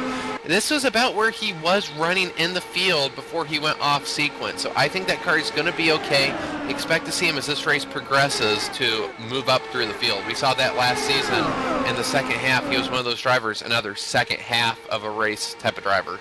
He is running right now in the second pack on the racetrack. Behind him, we have Dave Jenks, Nal McBride, Randy Shenworth, and Timo Inosome. And these guys, again, they're running in that second pack right now. They've kept their noses clean as we get closer and closer to half race distance. These guys are doing everything they need to do. And Dave Jenks, we know, as a former ISOWC champion, Dave, just like yourself, you've just got to finish races and get those points, get the momentum going in the early part of the season. Yeah, it's important to have a strong start, bank some points early if you're able to, and let things play out. A lot of times you're not going to win a championship if you're overly aggressive, running every lap like it's the last lap, because yeah, you might get some race wins out of it, but the DNFs that result from the over-aggressiveness are going to far outweigh the points you score. Get maybe a couple extra positions. You got to sometimes treat these first couple races like Alan Prost would, professor-like, just bank those points, and when the opportunities present themselves, then you become aggressive. Then rounding out the rest of your top 25, you have Andreas Warner in 18th, Randy Freeman 19th, Anthony Burns in 20th, Nigel Mansworth in the 21st position, Martin Nickel-Kirkin in 22nd, Gordon Newjock 23rd, Tim Miller 24th, and then Ellis Stevens round out your top 25. Out front, however, we're in the same situation as we were before, with Eric Davis and Randy Cosno battling over P2 on the racetrack. Now, they are catching Michael Armstrong by about a couple of hundredths of a second per lap. Does seem to be, though, that Randy Cosno, his line through turn 3 and 4, is hurting Davis and Chin and Kingsbury behind him. And most certainly for Krosno, his car seems to handle best when he has a car within about 1 to 4 lengths in front of him. When this gap right now of about 7/10, that's when his car really starts getting really dicey through turn 4. And again, I expect Davis as soon as he can to try to make that pass. As he thinks about going down the inside, he may not that time, but expect that move in a couple laps when Krosno loses a little speed off of turn 4. And that really has been the story of Krosno's days, just not being able to make that car work in the middle part of the racetrack when he's running in clean air. That time by, Armstrong was able to pull the gap out again.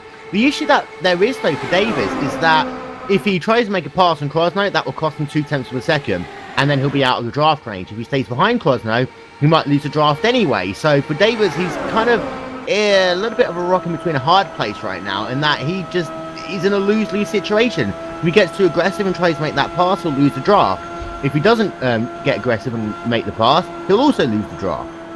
And not only that, we now have a train of cars, 5 cars behind Krosno, as McClure's been able to suck up to this pack, although he is leaving a little bit of gap, which I think that might be design. He has been up there a little bit closer than he is right now. But for Davis, yeah, what do you do if you do try to make the pass and you fail, you could go to the back of the pack. So really, no matter what you do, it seems to be the wrong answer.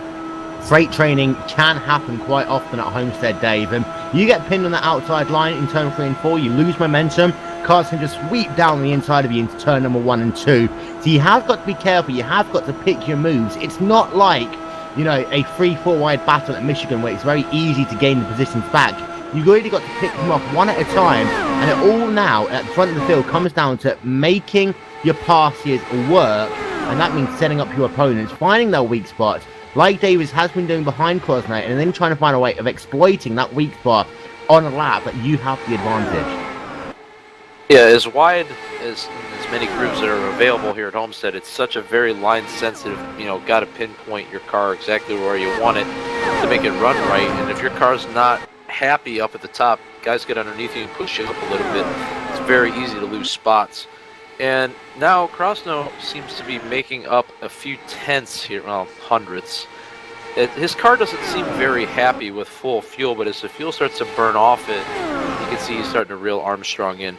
But got to give a real big call to Armstrong. I mean, this could be a breakout race for him. A league like this with the amount of talent that's presented itself today, to be able to lead and pull away from, Aero X and Banshee guys who, their teams have won championships before. So he's building a lot of confidence out front, and that could help him later on in the race. And every year in ISOWC competition now, when we always see a couple of drivers come to the fold. We had Dave Judson back in 2013. We had Dave Jinks back in 2012. We had a number of guys in 2011 who also managed to make themselves a statement. And it just gives them a lot of confidence and transferability. And let's not forget, we are on the road to the Indy 500. Any good performances now could give you better opportunities as far as team goes, boost your confidence level, and put yourself in a better position as we get closer and closer to the month of May. Teams are always looking for new talent, new drivers, and if you can come out and make a statement like Armstrong is, and right now he's not just leading, he's leading, pulling away with the best drivers that iRacing has to offer in the IndyCars. So a phenomenal job right now. Long distance to go, but regardless of what happens, he has made a statement here today. So then, we have now passed the half point of this race, lap number 122 of 228 here at the Homestead-Miami Speedway. And it is Michael Armstrong leading from Randy Crosno, Eric Davis in third, Josh Chin in fourth, and Brandon Lichtenberg rounds out your top five. Now, just in that last lap, McClure was able to get past Kingsbury, but it did it at a cost because he's lost the draft now to those top five guys ahead of him. And that is exactly what I was talking about a moment ago, Aaron. You make a pass, your net result could be, yes, you get the position that you want, but actually you lose the draft to the guys ahead of you, then you're vulnerable to being repassed, and it just becoming a huge chain reaction.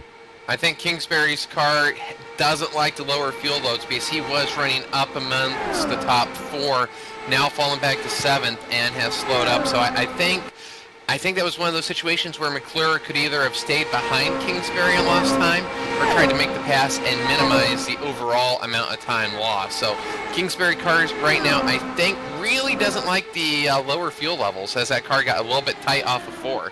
It did indeed, and out in that battle out front, the gap has kind of stabilized now between Armstrong and Randy Crosno. It seems to be one lap, Crosno is able to go 2/100ths of a second faster. The next lap, Armstrong responds, and for Armstrong, his fastest lap has been a 25.371. He set that on his last lap of the race, so the fuel load coming down, he is getting faster and faster. As that time, he goes a 391. Crosno behind him does a 474. That's a tenth of a second Crosno lost there on one lap. 1/10, and with the amount of cars and as close as the cars behind Crosno are, I have to think Crosno is holding those cars up just a little bit, but I don't think the cars behind him have enough strength to just make the pass. So Crosno might actually have about the second, third best car, but we are showing that Armstrong's car is the strongest by far at this moment in time. And next pit stop, expect this, what is the second pack, 4 cars. Expect them to try to make a little bit of adjustment to try to get up to Armstrong's speed, because right now, nobody has anything for Michael Armstrong. Let's go down the pack again, and this battle continues between Vic Cordell, Gary Borkenhagen, Cam Stark, Dave Jinks on the racetrack as Vic Cordell is trying to make a move actually right now on John Porzik. And Borkenhagen's fallen behind these guys just a little bit. And that's mainly because of the fact he's consistently under pressure from Cam Stark in that number 24 car, not making life easy for him at all, Dave. And once you're looking in your rearview mirror, just trying to find a way of playing defense, it means that you can't take the line that you want to maximize your entry point, your exit point, and then also make sure you can make use of the draft that's going on ahead of you. Yeah, well, I'm sure that Gary's a little frustrated because he's trying to hang on to Vic and Porzik's draft, and having that pressure behind you, having to alter your line, maybe not be able to keep the draft as well as you'd like. Gets a little frustrating, but you know what? It's a race. You know, can't blame Cam for trying to get to position, but sometimes you want to just kind of hold serve and for the better good of everyone, but not always, doesn't always play along.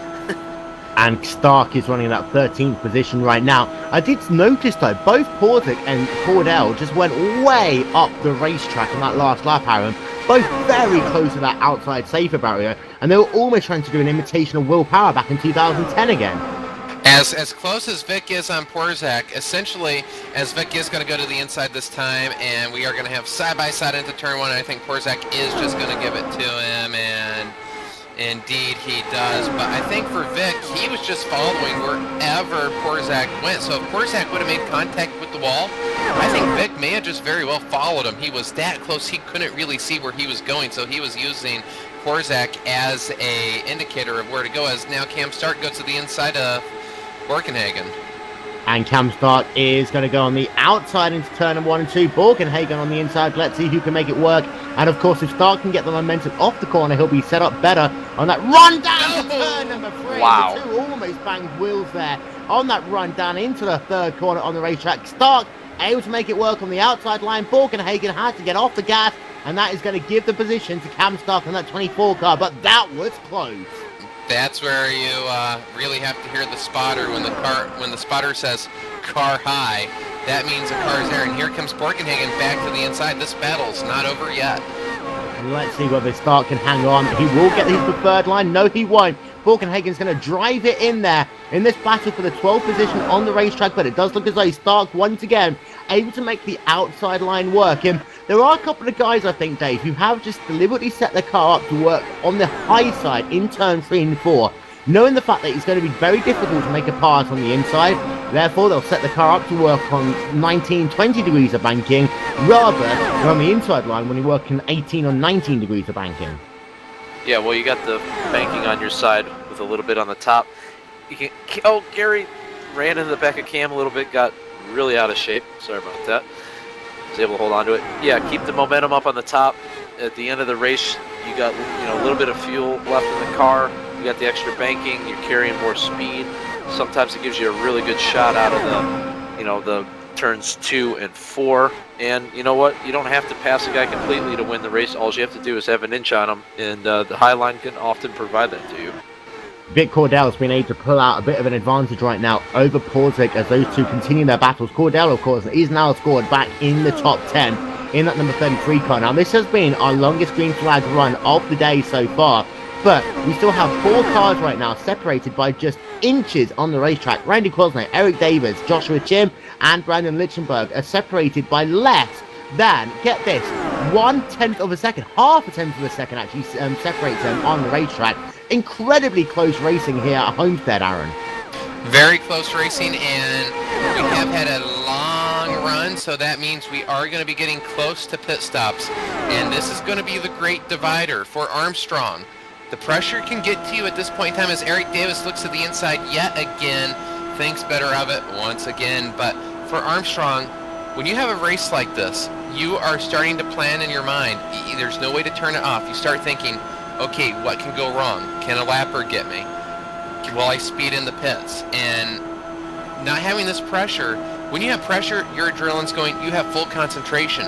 When you're leading, pulling away, your mind can just slightly wander, and when you go into that pit stop, you're not prepared for it.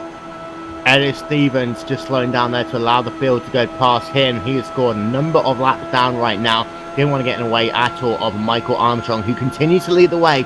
He's led the most laps in this race in that number 14 Last Lap Motorsports machine, and he's got himself a 1.2 second advantage right now over Randy Crosno. And it does seem to be that over all of the stages of a fuel run, Armstrong has been the dominant driver. The start of a run, the middle part of the run, and the end. However, for Crosno, he's kind of set himself into a bad shape ever since the restart here, Aaron, because as we saw in 16 Street Racing League, Crosno just has not been able to nail those starts and restarts, and that immediately puts him at about a half-second disadvantage.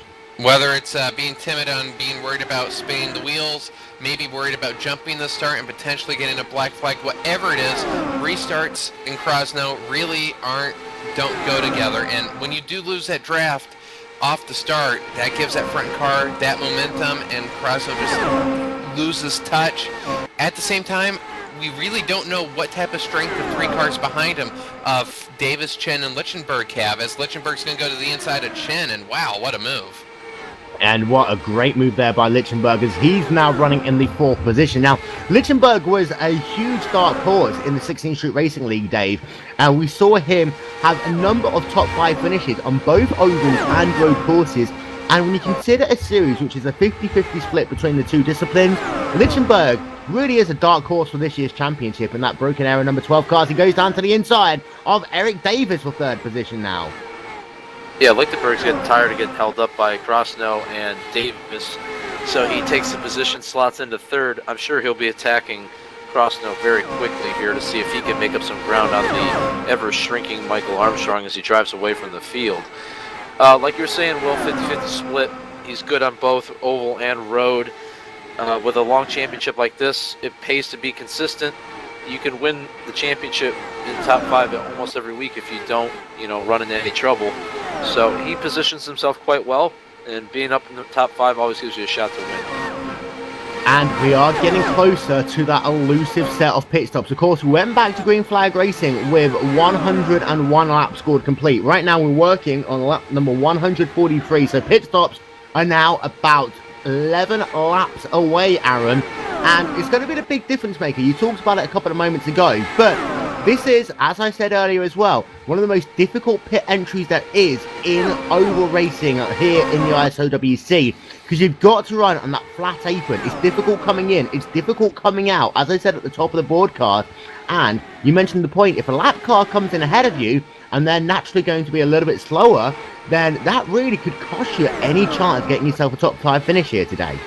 At Michigan, at Indy, at Pocono on entry, we talk about tenths of a second. Here, you talk about seconds, because that's how much time you can gain or lose. And as we get closer to pit stop, right before as Lichtenberg made the move, I was about to say we don't know how strong any of the cars behind Krosno actually are, but I think Lichtenberg, what we've seen, he might have the strongest car of the 4, and as we get closer to pit stops, he's going to want to make up as much time as possible. As, Eric Davis got loose out of turn 2, went to the apron. That's going to allow Chen to make the pass on the outside. So these cars starting to get very light with the low fuel loads.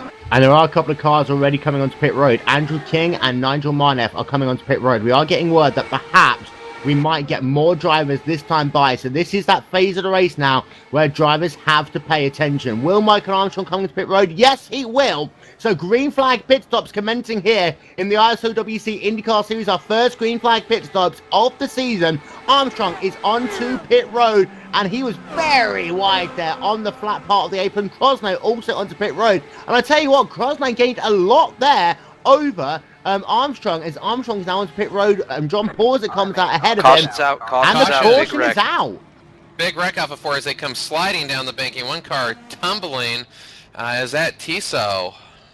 And Randy Chenoweth is involved in that. And it was a car, actually, who Cam Stark. Cam Stark, he just did very similar to Alex Zanardi back in the 2001 German oval race, getting himself onto the grass, spearing back onto the racetrack. Chenoweth just couldn't avoid him, and he took out another car there as well. And that was teammate and Isomi in the number 3 car. Caution is out, and because of the fact that Krosno and also Armstrong were able to get onto pit road past the cone before the caution lights come on, they just got themselves a free pit stop. Wow!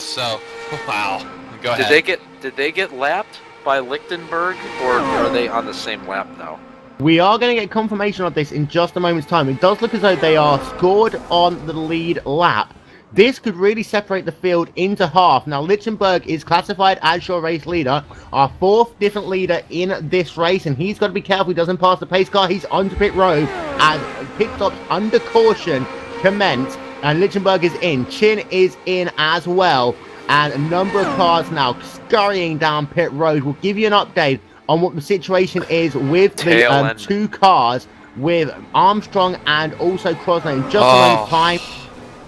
All those guys got trapped a lap down. They got to take the wave around now, so they will be behind all the cars that were able to stay out before that caution came out. So Chin, Kingsbury, Vic, Lichtenberg, all beneficiaries. They essentially get the free pit stop because it's going to be down to them. Unfortunately for Armstrong, Crossno, they're all stuck at the back of the field behind all the lap cars, behind everybody. That's, they got a lot of laps left, but it's going to be a hard challenge to get through the field now. And Will, that's what we talk about. When you can save fuel, when you can save that one lap, that's what you gain right there. And for some of these cars, however, they are going to have to make a pit stop under caution, which will put them down the field. Andrew King is coming onto pit road right now. I take that back. Yes, it is indeed Andrew King coming onto pit road. He's got a very similar scheme to Eric Davis. Eric Davis stays out on the racetrack, but there are a couple of guys who now are going to have to really hassle their cars in the second part of the race. Armstrong, we haven't seen him outside the top 10 this entire race. The same is for Randy Crosland. We haven't seen him outside the top 10. James McClure, we haven't seen him really outside the top 15. He's been able to work his way through the field, and I'm worried about a couple of these drivers now, how their car is going to handle. Lights are still on at the iRacing.com first safety car, and it is Josh Chin scored as your race leader, we believe, as they come past start-finish line. Timing and scoring update, it's Lichtenberg leading from Chin from Kingsbury, then Vic Cordell, now McBride now in 5th, Anthony Burns in 6th, Martin Nagel Kirken, Dave Jinks, and they round out the top part of the field. Some of these guys are already saving some fuel here on the racetrack. Yeah, looking at the scoring monitor, we have 6 cars within 2.8 seconds, which just is under caution. And then we have Dave Jinks 9 seconds, Martin 18 seconds, but then we have 2, 4, 6, say about 9 cars on the tail end of the lead lap that are going to get the wave around. But the thing is, if this were double file restarts, this wouldn't be that bad of a thing for Michael Armstrong. He's running 9th. But on this restart, he's going to have to go through all those cars that are a lap down. So for Armstrong, he is really going to have to pass all the cars that are on the lead lap in front of him, plus some more. So for Brendan Lichtenberg, Joshua Chin, Matt Kingsbury, and Vic and now McBride, right now they're in a very good position. 76 laps to go, 75 laps to go, maybe when we go back to green. That is not a long time for Armstrong to get back to the front. So it's going to be Michael Armstrong, Randy Crosnay, James McClure, Tim Miller, John Porzak, Andreas Wenner, Connor Cross, and Nigel Manath, and Eric Davis all going to get themselves the wave run. Gary Borkenhagen, Cam Stark are going to be classified as 1 lap down, of course. Stark was the guy who had that moment. Does look as though he's got some rear wing damage, spinning onto pit road. And we talked about it earlier, Dave. It's one of those things that sometimes it can just all go wrong for you when you're coming onto pit road. First green flag pit stop of the year for these drivers, and it's at one of the most difficult places to pit. Yeah, the car is set up for 8 to 20 degrees of banking, and when you put it on 0 degrees of banking and you're hustling it onto the access road, that outside grass can just grab a hold of that right front tire and pull you around, and that's what happened to Cam there. He hit the grass, shot him right up in front of Chenworth, and unfortunate result for those guys, plus our former race leader Armstrong, who's now going to have to navigate almost half the field to get back to the front. He's got a fast car. He's able to pull away from guys in a draft together. He's got a car fast enough. Not sure if the amount of cars in front of him is going to be able to do that.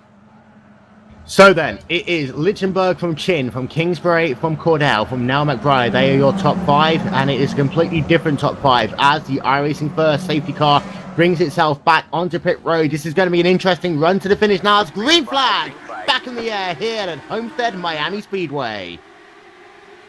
Well, Will, you were talking about Lichtenberg earlier being a top 5 guy who's strong on the road courses and the ovals. Well, he took full advantage of that caution to take the lead. Let's see if Chin, Kingsbury, and Vic can do anything with him. Remember, Vic was leading earlier on some alternative strategy. Made it through a big wreck. Actually that wreck kind of helped him because he pitted for some extra fuel. That's probably what kept him out on the lead lap. So see if he can get that AeroX machine up to the front. There are a couple of drivers who are pinned 1 lap down there. They are Davis, Andrew King, Gary Borgenhagen, Cam Stark, Gorg Nudrox. And I tell you what, they are all battling for position. That's a car up in the wall there. That is Martin Nagel-Kirkham. And I'm wondering just how much he got. Just a little bit of a tap there on the outside sleeper barrier. Wondering if his car's okay. He does look to be very tight as he just avoids the sleeper barrier again out of turn number 4. But he allowed Michael Armstrong, Dave Jinks, and Cam Stark to go past him in that maneuver. Nigel Kirkin is struggling right now as James McClure and Randy Crosland are battling for position. And I tell you what, McClure knows how much Crosland's car doesn't work in clean air. He wants to get past that number 10 RRX racing car very fast. Yeah, you can't lose time right now. You absolutely can't lose time. These drivers, they know they have faster cars than those, well, they had faster cars. They were running in the top 5. They got to go now. There is no waiting around. They have to go if they want to get back to the top 5. And they stay side by side. The complexion of this race has completely changed because you've got guys like King, Davis, Borgenhagen stuck a lap down. They got to race their hearts out just to have a shot at getting back on the lead lap. Then you've got guys like Armstrong who are stuck in the back having to navigate through a ton of lap traffic. We were having a very, solid race, single file line. Oh, big wreck coming out of 4, it looks like. Not sure if the caution's going to come out on that one. Yeah, and we'll give you confirmation of who that is. That is Tim Miller there. And we do stay green as he pulls his car off of the racetrack. Tim Miller in the number 91 car who had some great runs in the 16th Street Racing League and previously in ISOWC and RFJ competition, running the 16th position, now classified as out of the race. And I think there was just a moment there between McClure and Crosno. The two almost came together. Crosno had to get well out of the gas there, and thankfully he was able to keep it going without any further contact. McClure, however, it's now clear of Randy Crosno. But this mid-pack is crazy, and I mean crazy right now. Yeah, their patience is out the window. You have a lot of drivers aggravated on how the way the green flag pit stops played out. You got drivers a lap down that are irritated. You have people like Crosno and Armstrong that had first, second wrapped up, and it all went for naught. So, wow. So for Armstrong right now, he's 4.1 seconds behind. Unless he gets a yellow, that is a long time to make up in 68 laps and a lot of cars to pass. And of course, these races are long. However, you're into the second half of the race. These guys know how to do a 50 lap stint and know how to do a 70 lap stint. All drivers, however, still have to pit, Dave. This could be the difference maker, especially if there is a caution the next 10 laps or so, because there are guys like Borgenhagen, like Davis, like King, who will do anything to get back into the lead lap, and they are going to be the ones who will roll the dice from now on in on strategy. Yeah, you're going to have to stay out to the tanks almost dry or dry, pull a Will Vincent strategy, and just push it as far as you can, hoping that a caution's going to come out, hoping something's going to break your way. Michael Armstrong still got a pretty good shot at it. His running time's the same as the leader. He's just got to try to get through this traffic as fast as he can. He's got a really fast car by himself. Green flag pit stops could help him make up a lot of time because he's quick by himself. He's quick into the pits. He actually gained time on Crosstown before that caution happened. So there's still a shot. It's outside. He's got a car fast enough to see if he can do it. I'll definitely be keeping my eye on him the rest of this race. Now, I'm going to give you an update on the reason why some of these guys were pinned a lap down. And it was, for some of these guys, of course, they came onto pit road just as the caution flag came out. They were able to come back off a pit road. And because they came out in the middle of the pack, what it meant is that some of them were then pinned a lap down as far as whether or not they could get their wave around back or not. And it's an unfortunate situation, Aaron, but it's one of those things when you've got single file restarts and all the light going on, sometimes things like that can happen. And it was very close. It was Tim Miller and Gorg Nujox who came out ahead of Borgenhagen, who was the first car, scored a lap down. And it's just one of those things that sometimes it can just be a matter of temps, even when running under caution. That's why you see a lot of these drivers before a green flag pit stop really try to gain as much position as possible. They'll make passes on a car that they've been content driving behind but for 40 laps. But if yellow comes out and you're in the pits, it can come down to a tenth by a matter of being on the lead lap or not. And if you get trapped that lap down, it is such an uphill battle to get it back. So unfortunate, but that's why you see a lot of these drivers really push towards the front as green flag pit stops near. And Lichtenberg and Chin have been able to pull out a huge advantage right now over Kingsbury, Cordell, The gap is between Lichtenberg and Chin, just 1/10 of a second. Between Chin and Kingsbury, 1.2 seconds on the racetrack. And these two drivers, Chin and Lichtenberg, they really are hot contenders in this series, and they are breaking away, Aaron. They're breaking away. I've been watching Armstrong, who has been having a hard time getting around Borkenhagen and King at the moment, as they are battling for position. So for Armstrong, this is very aggravating, which is allowing, from at least his point of view, the leaders of Lichtenberg and Chin to pull away. And for Chin right now, another one of those drivers, I doubt he'll make any move on Lichtenberg. He's going to try to save that lap or two of fuel. We've seen what that can gain you. 15 cars still scored on the lead lap. The last one of these is Andreas Wern. In fact, no, it's not. It's Connor Cross. As Connor Cross has fallen back down now in that 025 car. And he had an incident, and he, in fact, now is out of the race, looping that car. And again, another driver who gets tight in turn number 4 and then slammed into the wall, and his race is done. We did stay green, however, but that's a bad run for Connor Cross. He had some great finishes in 16th Street Racing League this past season, and it does seem to be that 025 car just didn't get the grip he needed through turn 4. And you always have to hope that that car, you know, that car's going to brush up on the racetrack, Aaron. You just got to hope it doesn't brush up too much. No, yeah, you got to hope that. And at the same time, when you start cranking the wheel and you come off the banking, if the car decides to all of a sudden turn, that's when you can loop it to the inside suddenly. So it's one of those things you really have to predict what the car is going to do before you can really feel it. You got to know if you need to get out of the gas before you actually need to, and you need to know when to not put as much steering input before you really know if that's going to happen or not. So Armstrong finally clears Borkenhagen, setting his sights on King and Davis. He was held up for a long time, and then looks like he's trying to make a move back on him, but he's not going to get it done. See what he can do. Still got a lot of time left, but it's almost 5 seconds. These drivers are not making it easier on Armstrong at all, and they are battling for a position. They are in the midst of a battle, and they're looking around saying that Armstrong really doesn't have any cars around him, so really their battle for position in their mind is taking precedence right now, when Armstrong, we've seen, has had the fastest car, but we really, for the good half of the race, did not see Armstrong in traffic, so maybe that car not as solid in this air as he was when he was out front. So you've got a couple of these drivers who are trying to come back through the field. Michael Armstrong up into the 6th position right now. He scored 5 seconds behind your race leader, but is battling right now with a couple of cars who have scored a lap down. This includes Andrew King and Eric Davis. Now, he's been able to get himself past Borkenhagen, but these guys do not want to go down a lap to this driver, especially people like Armstrong, who they know really can roll the dice as far as strategy goes.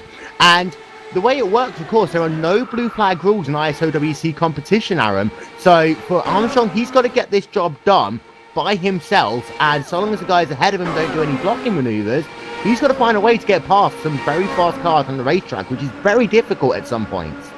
Yeah, if this were a different set of circumstances, if Armstrong were the leader and he'd driven all the way around the racetrack and approached these drivers, I think they may make it a little bit easier. But right now for these drivers, they got to keep as many cars on the lead lap behind them, because should a yellow come out and the first 5 positions pit and Armstrong, and well, it's irrelevant what Armstrong does at that point in time, but if the first 5 drivers pit and they stay out, they get their lap back. Now, if Armstrong gets around them, first 5 cars pit, Armstrong stays out, they stay a lap down. So they do have a lot to gain by keeping as many lead lap cars behind them rather than in front of them. And what you'd also see here, as well as Davis right on the rear of Now McBride, is I was about to say that they will try and make that pass on McBride, and you see Davis is very close and will try and go side by side down into turn number 3 and 4. He will complete the pass, and caution is out once again here at Homestead-Miami Speedway. And I'm just going to have a look here where that caution flag came out as far. Anthony Burns is the caution. We'll get a replay up in a moment, but as far as that caution light goes, I think it was mighty close there with Davis as to whether or not he was ahead of Now McBride. I think he was. That could be crucial there, Aaron. It could be crucial. Let's see. We are 52 laps to go, so leaders pit. Pitting now, I think. Yeah, all the leaders will be onto pit road because they can make it from here with just one more pit stop. There are some guys, of course, who will use this opportunity to get themselves a wave around, get themselves back onto the lead lap. But Lichtenberg leading the charge of drivers onto pit road. Josh King coming in, Kingsbury coming in, and then you've got the top 5, 6 cars coming in. So those 3 cars we talked about, Borgenhagen and King, they are definitely going to get themselves that lap back, as well as Cam Stark by the look of it. So those guys here have dodged a mini bullet, but a very busy place on pit road. Who's going to win the battle? We're going to find out in just one moment's time as these cars all come onto pit road to make what will be their final pit stop, unless they need to get some damage repaired a little bit later on. And it is going to be Lichtenberg leading the charge, but Josh Chin alongside him is going to be a drag race. That's going to be really close, Chin is just about going to get it. Wow, great pit stop by Chin. Great pit stop. And for Armstrong, that yellow was about the best thing he could have used, because now all those wave around cars, he is only going to be battling cars for position. So this is going to shape up to be a classic Homestead finish. So what has happened in this caution is Anthony Burns was that caution. We're just getting ourselves a quick look at see what happened to him. He just looped it there through turn number 2. Very similar to what we saw of Andrew Tant on the outside, happened to Anthony Burns on the inside. John Porzik was collected there, and Porzik was able to keep going. We'll see whether Porzik is classified as out of the race. He is still running, and he is still scored on the lead lap. He's been able to get himself a new front wing as well. So very lucky there for John Porzik. Dodged the huge bullet, Judson. Okay, Aaron.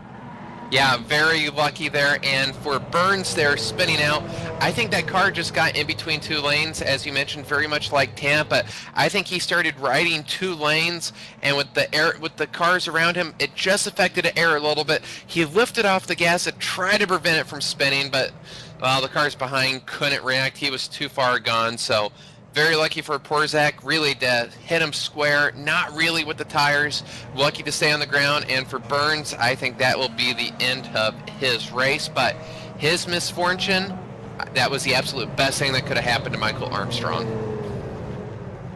Don't forget, RaceSpotTV, the official broadcast partner of the 2014 iRacing.com World Championship Grand Prix Series. Round of 3 takes place at the Suzuka International Racing Circuit, Saturday 29th of March 2014, immediately preceded by RaceSpot Presents WCS Spotlight. Our coverage starts at 1 p.m. GMT with the Spotlight podcast, immediately followed by qualifying and the full race itself, the 3rd round of the 2014 iRacing.com World Championship Grand Prix Series, exclusively live on RaceSpotTV. So a number of guys are going to get themselves a wave around here, put themselves back on the lead lap. They include Gorg Nujoks, Gary Borgenhagen, and Andrew King. Cam Stark, it does seem to be elected to take fuel there, so he will remain 1 lap down in this race.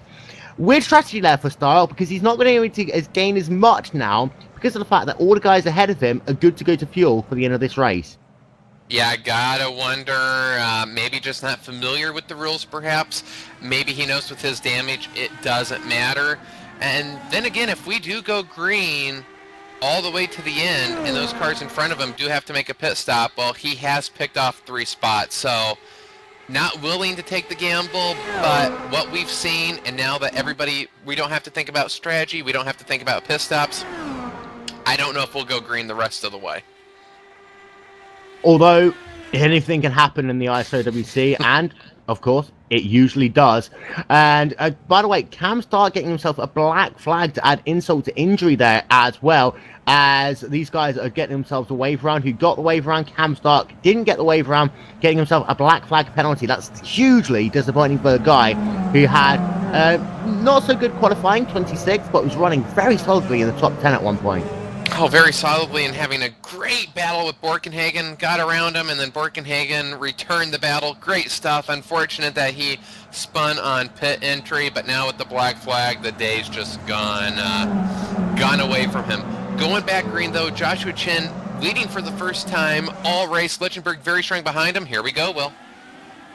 So, here we go, back to green flag racing at Homestead-Miami Speedway. Josh Kin is scored as your new leader, and a good start there by most of the top 5, but Armstrong already on the move past Nell McBride.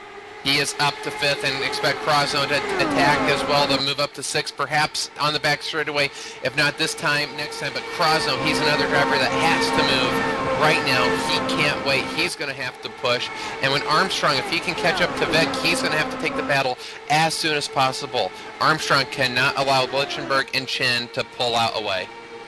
So, right now, your top 5, as it stands, is Crosno's looking down to the inside of Nell McBride, and he is going to be able to complete that pass through turn number 2. Will he? The answer is going to be no, and now they're going to be side by side through turn number 3, and we know how Crosno's car has been struggling on that inside line. Will he be able to get any form of momentum? The answer is actually going to be yes, he will. Lose a little bit at the end, and they're going to stay side by side as they come past the start-finish line. McBride on the outside, and then you're going to have Randy Crosno on the inside, and Crosno's going to get a bit of a better run actually through turn number 2. The central turn 2 is where he gains the advantage, but McBride's car is still working very well on the outside line as they come back down into turn number 3. Once again, can Crosno make that jump happen? The answer is going to be no, it's not, and here comes Jim McClure behind as well. He's going to now go side by side, and he's perhaps going to make it 3 wide. Yes, he will. And here comes McClure down to the inside. Crosno gets tagged from behind.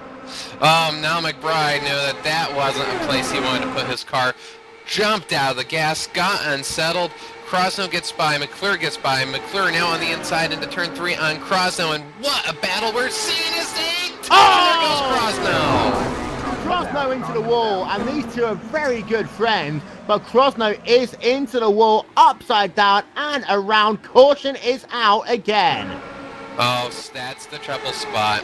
That's been the trouble spot all race long. Turn 3, he tried to stick it down there. That's McClure, just couldn't stick it. Caught Crosno, and amazing job by the drivers behind that this was only a single car incident.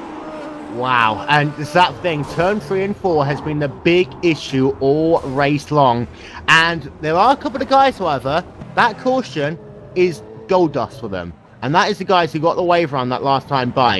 It is Gary Balkenhagen, it's Andrew King, and Eric Davis. They're now scored on the lead lap, and they now can go onto pit road, get themselves topped up, and they're also now good to go to the end of this race, Dave.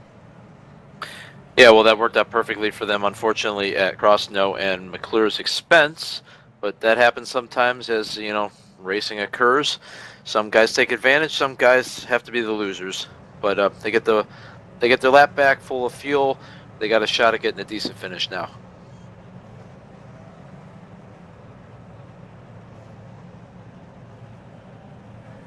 As that was unfortunate, and Randy Crosno's bad luck from last season. Oh, not the way he wanted to start his ISOWC campaign, but fierce racing, last 45 laps, nobody willing to give an inch there. That's one of those things, side by side into turn 3 here at Homestead. Oh, how many times have we seen that? This race, just side by side in 3 or 4 equals, well, contact and a yellow flag. And we saw, of course, McClure and Crosno running side by side for a number of laps earlier on in this race. It does seem to, I mean, these two, they are best of friends. In fact, they spend most of the times, because both of them travel so often, they spend most of their times in hotel rooms watching races on iRacing whilst chewing the fat, drinking beers, talking to each other in different parts of the country. So I'm sure that will just be a case of a simple apology. But these two ran so well side by side earlier. It's just sometimes in turn 3, different fuel loads, you get used to the way your car works, then all of a sudden, it gets a little bit too tight, and these drivers have got to adapt to this over the course of this series. Yeah, right there, that's one of those things that you can say both things. You could say McClure, that he was running low. At the same time, for Crosno, you know you have a car down there. You know he's going to push up a little bit. You got to give a little bit more room, but with the way the strategy played out, the fact that Crosno was up in second place and the pit strategy put him behind, after that happens, it gets very difficult to have that patience, to have that wherewithal, to know that you need to give a little bit more room, because the only thing you're thinking of was, I was running second place. It got taken away from me. I need to go. I'm not going to give an inch. So I think that might have had a play right there. Crosno usually gives a little bit more room. McClure, same thing.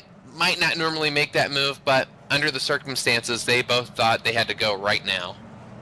So then, to run through your top 10, it is Joshua Chin leading from Brendan Lichtenberg, Matt Kingsbury third, Vic Cordell in fourth position, Michael Armstrong in fifth, James McClure sixth, Now McBride in seventh, John Porzick eighth, Dave Jinks in ninth, and then Nigel Marneff rounds out your top 10. Still 17 cars scored on the lead lap, Dave.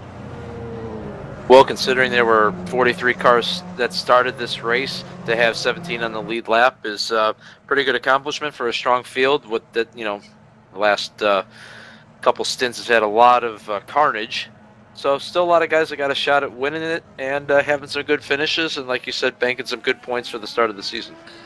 And of course, next week the ISOWC continues its journey by going to Sebring International Raceway. It's a track which is of course famous so much for GT racing, always the place as well where these guys start off their IndyCar test sessions, and that will be next week, March 29th, 42 laps around Sebring International Raceway, round number 2 of the 2014 ISOWC IndyCar Series. Lights are off in the pace car, Aaron. Time to pick your winner for this race. Can Chin do it? Can Lichtenberg do it? Kingsbury, Cordell, Armstrong, McClure, McBride, Porzick, Jinks? Who's got it? I'm going to go with our P5 runner, Armstrong. We saw in the 16th Street League, all the winners had something bad happen to them in the race. Armstrong, the pit strategy, pitting, yellow comes out. It seems adversity is the key to winning. I'm going to go with Armstrong. Dave? I'm going to have to agree with Aaron and go with Armstrong on the caveat that Kingsbury is kind of a wild card. Had a couple little bits of contact with some of the leaders, so if those guys can get around him quickly, they'll have a shot. If they get held up by him, it's going to be a long road to hoe. Green flag back in the air here at Homestead-Miami Speedway. 188 laps scored complete, down to the last 40 laps of this race, and once again a great restart there by Josh Chin and Lichtenberg. Kingsbury falls back a little bit, but Vic Cordell, slow restart by him at number 33 car. And that very much hurt Armstrong's chances at this victory. Long race to go, yes, but you don't want to lose that much time, and already Armstrong over the wing of Vic is seeing the leaders just pulled away. Armstrong's going to look to the inside. He has to go right now. And he goes down to the inside, side by it's gonna be side, close. racing very close there in that second and third groove. Armstrong's car does not like the inside bottom lane there in turn number 1 and 2. Very lucky there, good heads-up driving by Cordell, not to force him down to that inside, because that could have been a big moment there, Aaron. And it still could be a big moment there as Vic almost the touch! hits in. Okay, Vic, keep it on the outside wall. This could be big if he can't keep control. No, he's not going to be able to. Oh, right involved. Oh, that's very unfortunate. And he is upside down, caution back out there, and that all started with Cordell coming out of turn number 4 as he's working side by side with Michael Armstrong, and it just seemed to be that Cordell just came to the left, or Armstrong came to the right, and then Cordell, he tried to keep it in that safer barrier there, and then that car just spun across, and McBride, unfortunate victim there. Oh, McBride, what a good run he had going, and we say that often about Niall McBride at the end of the races. Good run going, and it just doesn't end up going the way he would like. So unfortunate for McBride. Got to look at Armstrong. There was contact there. Does he potentially have any rear wing damage? I'm not going to think so, but he did get contact. He did, and the field is whistling down. Now, these guys, of course, have been racing for almost 2 hours, Dave, so the mental fatigue is starting to kick in, but that was kind of sloppy maneuver there by Cordell, in my opinion. Yeah, he was pushing up so high trying to maintain the momentum with Armstrong. I think he overreacted trying not to hit the wall, came down as Armstrong was taking his natural progression up the track, touched him, got caught up in the wall, and wasn't able to hold it up there, and unfortunately took a couple guys out. So, into the last 40 laps of this race, you said there was going to be a couple more cautions, Aaron. The field is whistling down, but we still got 5 guys in the top 5. Any one of them can win this race. Of course, they are all good to go on fuel, especially with these caution laps, but still a lot can happen in this race. Oh, a lot can happen. How many leaders have we had? How many leaders? Well, we go back 100 laps, and it looked like it was going to be a Miller-Cook shootout to the end, and, well, that changed drastically, and Armstrong was pulling away, leading. It looked like it was his race in the bag. That didn't come out the way he expected. So expect anything. I think if you're in the lead lap right now, you have a chance to win this race with what we've seen so far. Andrew King comes off the top up his number 515 car on pit road. Randy Freeman is scored in the 14th position. He is the penultimate car scored on the lead lap. And Cam Stark is back in the race, by the way. And he got himself that black flag. He's now scored 2 laps down. That black flag really did hurt him, Dave. Yeah, black flags are, when you got to pit under green to make up a black flag or something like that, it really puts you behind, and it takes a really long time to make up for it. Sometimes you never get the chance to get back where you were. So then, with less than 40 laps to go, we are going to run through your top 10. Joshua Chin is scored as your race leader, still in that number 93 Manly Game Days car. In the second position still is Brandon Lichtenberg, who has had an absolutely fantastic run in this race here today. In third place is Matt Kingsbury. Fourth place is Michael Armstrong. Fifth place is Jim McClure. Sixth is John Porzek. Seventh is Dave James. Eighth is Eric Davis. Ninth is Nigel Marneff. And then 10th is Margin Nagel-Kirken in the number 82 machine. So far, there has been a total of 9 cautions in this race, a total of 7 different leaders. And you still have to say, late on into this race, a couple of guys who are still in the shot of it, but we know how good Chin can be in the last stages of this race, and you've got to bear that one in mind, Aaron. Oh, absolutely. Chin is a very good closer. I think Lichtenberg's car might be a little stronger, but Chin, as a driver, at the end of the race, he is one of the fiercest competitors you will come across. So this is going to shape up to be good. We also have Kingsbury in third, and now Armstrong in fourth, ever closer to the front. Wow, this is going to, in the 16th Street League at this track, we've seen some phenomenal finishes, and this is shaping up to be another one of those classic battles. This race could be won off a turn 4 final lap. It really could indeed. And of course, Joshua Chin in that number 93 car, he can be incredibly good in the last stage of this races. Let's go and have a look to see where the lights are off. Indeed, they are off in the iRacing.com first safety car. Now, for Kingsbury, Armstrong, McClure, they've got to nail this restart. Have to nail it. Last time we saw Armstrong get stuck a little bit behind Vic on that restart. Vic didn't get a good restart, so Armstrong this time, that might be in his mind that Armstrong might have been able to go around the outside of Vic on that previous restart. Didn't let him, so we'll see if his spotter lets him know that going around the outside is an option. But Kingsbury last time got a better restart, so yeah, right now, hit the restart. Don't lose that half second. Don't lose the draft, because if you do that, your chance to win, that might be gone. So then, pace car working itself down in towards turn number 3. For those of you who are just joining us, all of these guys are good to go to the end of this race on fuel. Josh Chin is your leader. Lichtenberg in second. Kingsbury third. Armstrong in fourth. And then McClure rounds out your top 5. Less than 40 laps worth of racing to go from the Homestead-Miami Speedway. Here comes the pace car. We're going to go back to green flag racing. And these are some of the sights and sounds of Homestead-Miami Speedway.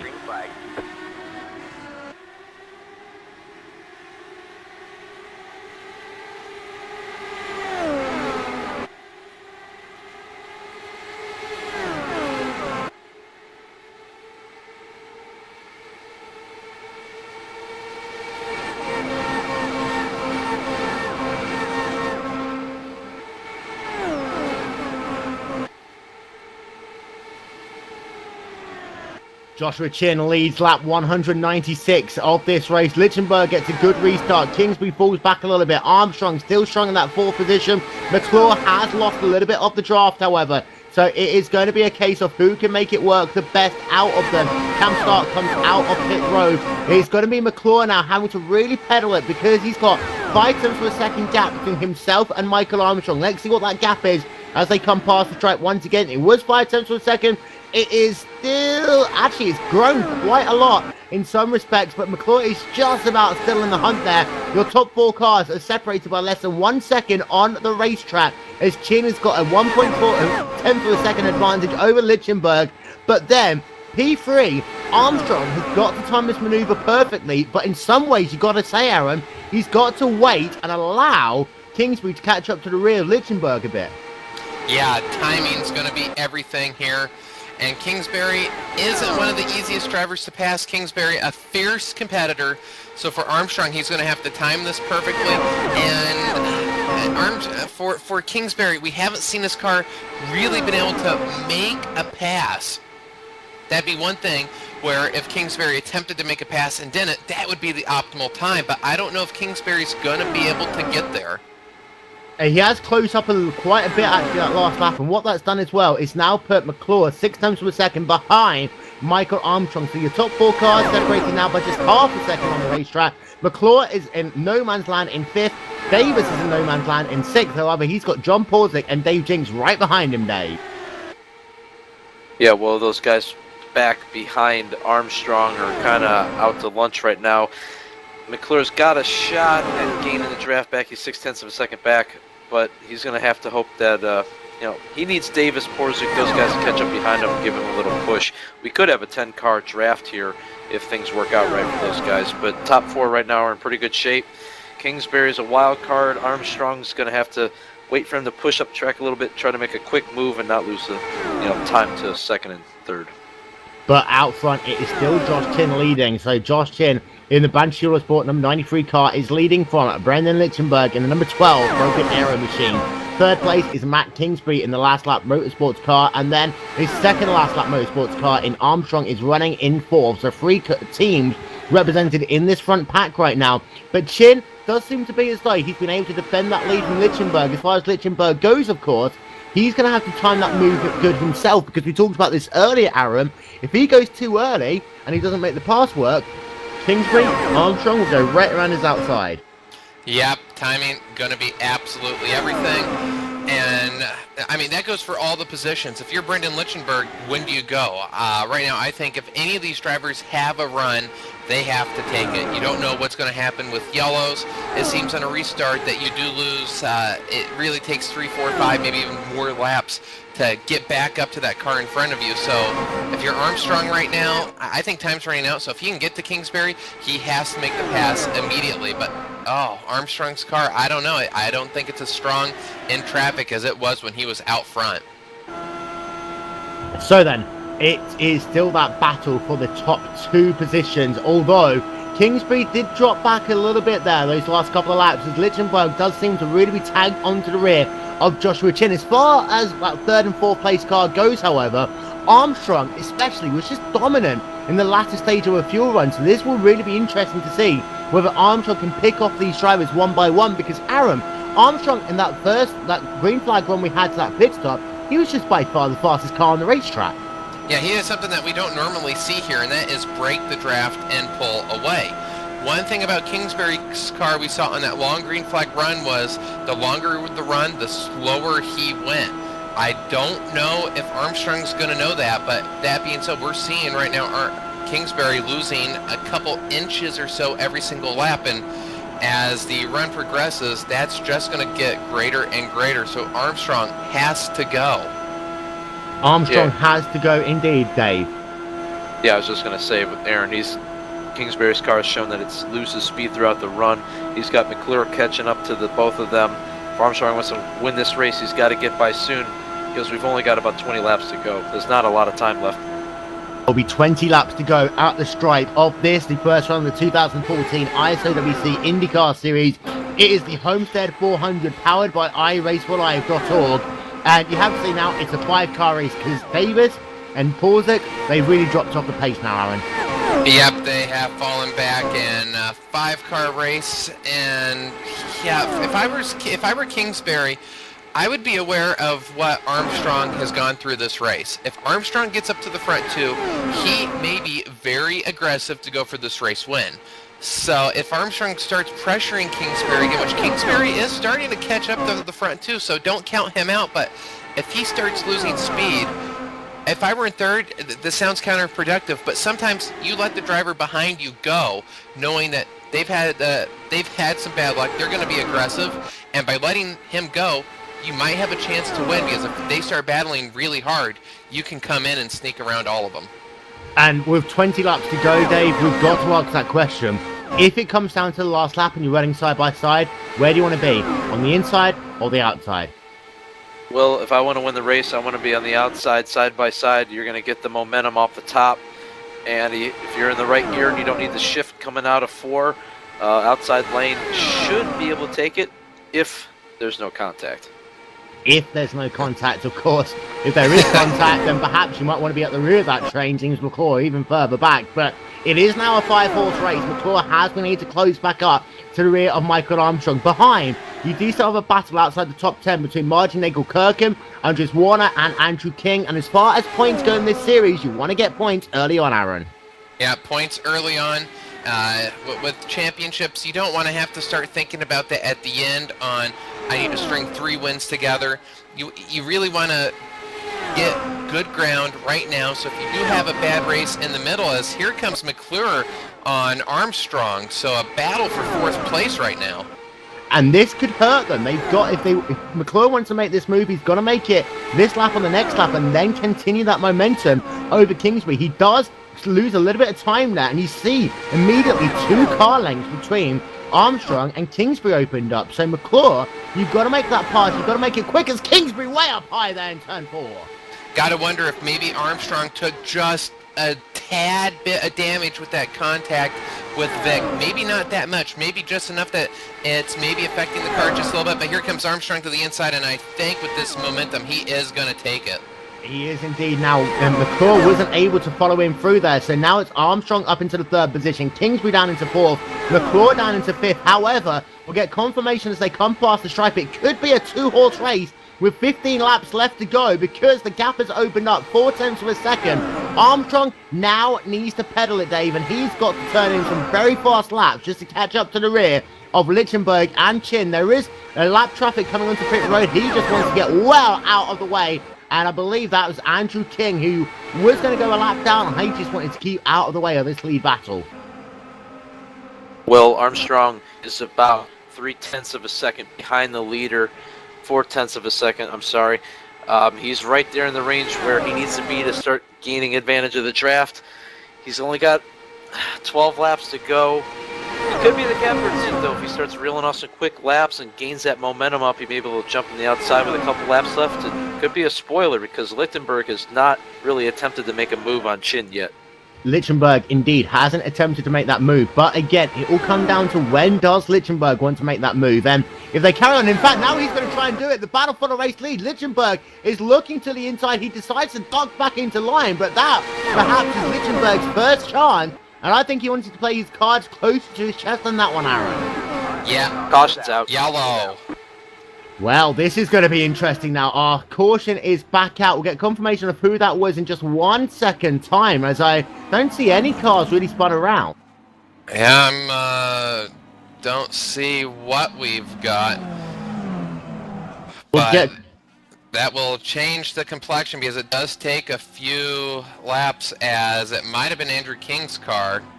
It was indeed. He was stopped just on the racing line there. Something happened to him as he came out of pit road. I think he slowed down to allow people to go past, but Andrew King causing another caution here, and this really now makes things interesting for the last part of this race.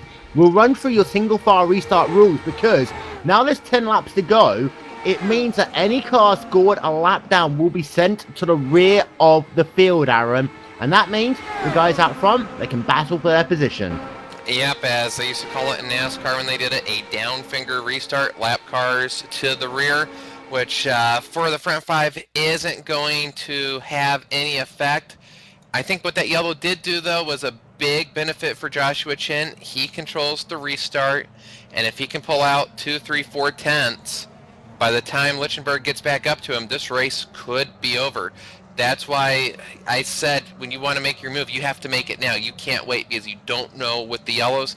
And now that it's bunched everybody else back up, how the likelihood of a yellow flag coming out on this restart is what we've seen very high.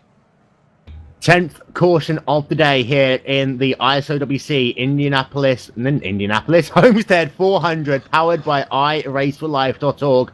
Been racing for just over 2 hours now in this event. Joshua Chin is scored as your race leader. Lichtenberg in second. No one's really going to come onto pit road this time by because tyres aren't going to be that important. However, you might see one or two guys. I'm thinking perhaps Werner or Nigel Karkin might try and roll the dice just to see how well fresh rubber will work for them, Dave. Yeah, well, unfortunately, the tires don't wear too often here, so that's not going to make much of a difference. Guys in the back, you know, tail end of the lead lap, don't have a lot to lose. Why not throw some tires on it? You might be able to make a couple of, you know, better maneuvers around guys with, you know, slightly worn tires. Car tends to push. Just having some extra maneuverability could give a guy a top 10. Never know. So, Lichtenberg, Armstrong in second and third. Kingsbury in fourth, McClure in the fifth position. It's all going to come down to this restart, Aaron. And that restart is going to be critically important, especially for Lichtenberg, especially for Armstrong, because they can time that restart well, get a good restart. They can be right on the rear or Chin. I think now we're in a stage where we have to start thinking about two-wide racing for the battle for the race lead to the end of this race. Yeah, for Armstrong's in a tight spot right now because if Lichtenberg gets a bad start, that means he'll probably get a bad start. I doubt any of these drivers are going to give any type of lane on the outside. So Armstrong's chance lies within how well Lichtenberg goes. We've seen the leaders pick it up pretty much the same time every single time. We'll see if Joshua Chin changes it up this time as we're about 1.5 laps away from going back green. What will we have, about 6-7 laps of racing to go? There will be indeed, and of course, Homestead can do two-wide racing. It could come down to the final corner, and Dave, you said you want to be on the outside line. Explain why. Well, with the car being real light on fuel, your car's going as fast as it's set up to be at that point with the low fuel. You got the extra 2 degrees of banking near the top to help you out.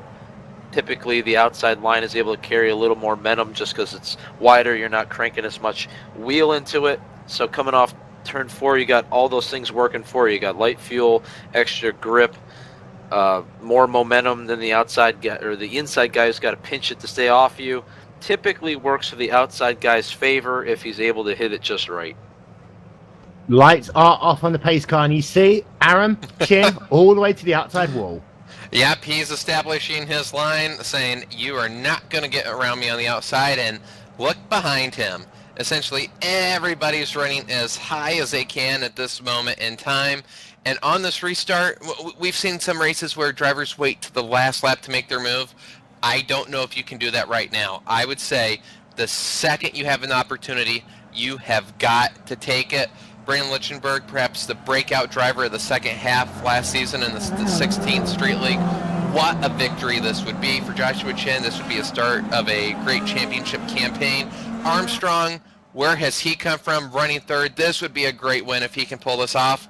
It's going to be exciting. This restart is brought to you by the Will and Dave Show. Fridays 4 p.m. Eastern, live and exclusive on Glacier TV. We'll have full recap of this race next week as the pace car heads onto pit road. Less than 10 laps to go in the first round of the ISOWC IndyCar Series. Green flag back in the air and a big wiggle there and a slow car that was changed to Leclerc. It's a 3-horse race and something's happened to Kingsbury. He spun it around. He spun it all the way around. No yellow, so with everybody lifting, that makes it a 3-car race, but they are really battling hard for 4th, 5th, 6th, 7th. Which for Lichtenberg and Armstrong, they have got to have that in their mind. They have got to close the gap, and here comes Armstrong to the outside. Wow, power move. And here comes Armstrong. Will he be able to get the job done in turn 1-2? Now, we have seen Armstrong's car work well up there, but Lichtenberg is able to hold on. But Armstrong have better momentum. Will he cry the cross under? He's going to go to the outside as they come back down towards turn number 3. There'll be 5 laps to go as they come past the start-finish line. Next time by, if a caution comes out now, that will be the end of the race. And Armstrong to P2. Oh, and he has time. He now has to think in his mirror and hope that all these other drivers behave themselves and don't cause a yellow. If the yellow comes out now, I believe we are over. Is there very close for 4th place? Oh, wow, wheel to wheel. You don't get any closer than that. And Davis on the inside. You've got McClure on the outside line. So come back down to turn number 3. If you're Armstrong, you're hoping They touch. Davis hits the wall, and we stay green for the time being. Will Davis keep it off Caution's the out, racetrack? The caution's caution is out. This is the race. Joshua Chin will be your race winner. That's a shame it ends that way, but great run by Chen. Don't know if Armstrong had anything for them, but you just knew the way they were racing that was bound to happen, unfortunately. Eric Davis, Jim McClure down in turn number 3. It does look as though that Davis came up in the same way that McClure came up into Krosno earlier on in this race. Davis came up into McClure, got loose, slammed into the outside wall, and then collected. I believe that was Gorg Nujox there in the number 95 car, but Nujox was able to hang on, and for Davis, he just couldn't get that car off the racing line in time. That is why the caution came off very close. I think that Davis is just trying to throw that car down. He just couldn't get it off the racing line before that caution came out. He did everything he could to keep that nose pointed in the right direction to prevent the yellow flag from coming out, but not to be, and Chen's going to be your race winner as long as he can bring it around. So, yeah, just a couple of laps left to go in this race as car is just going past. That is Eric Davis there, who's just trying to get himself back into line to finish this race for himself. However, what a win for Joshua Chin after all of the bad luck that he had at the end of the 16th Street Racing League. What a way to bounce back, Aaron. Yeah, great come up, and I said at the start, kind of shocking to see him start 12th, but from P12 on the grid to come to win this race, took a little bit of strategy, took a little bit of luck, but takes a good driver as well to put it all together. And this is after the bad luck he had, really not being able to compete for the championship at the end of last season in the 16th Street League, this is going to be a good start to his season. And for the first time in ISOWC history, the race will finish under caution. So, unfamiliar territory, but the yellow and white flag will come out at the end of this race. We had ourselves potentially a great finish there between Chin and Armstrong. The question is going to have to be, Dave, could Armstrong have done it? Because he had a fast car, was a little bit too far back potentially, though, to really make a move. Yeah, but he was coming. He had the momentum of the draft, and he was going to only have maybe a lap or two to make a move, but like he showed passing Lichtenberg, if he gets on your outside and you got to pinch it low, he was able to make that pass happen. So if ifs and buts for candy and nuts, we'd all have a Merry Christmas. Josh Chin's going to win this race, but Armstrong's unfortunate time caution. He's going to have to wonder what could have been. So the yellow flag and white flag will come out simultaneously. One more lap to go for Joshua Chin under caution. And to run through the rest of your top 5, Armstrong 2nd, Lichtenberg 3rd, James McClure in 4th, John Paulzak in 5th. Well earned by all of those drivers, especially, of course, though, Armstrong after his bad luck early on in this race, Aaron. Yeah, bad luck. I think his least favorite person on the racetrack right now is the flagman and the yellow flag, with the yellow flag coming out on his pit stop, which completely threw a wrench into the dominating performance that he had, and the yellow flag yet again spoiling his chance at this victory.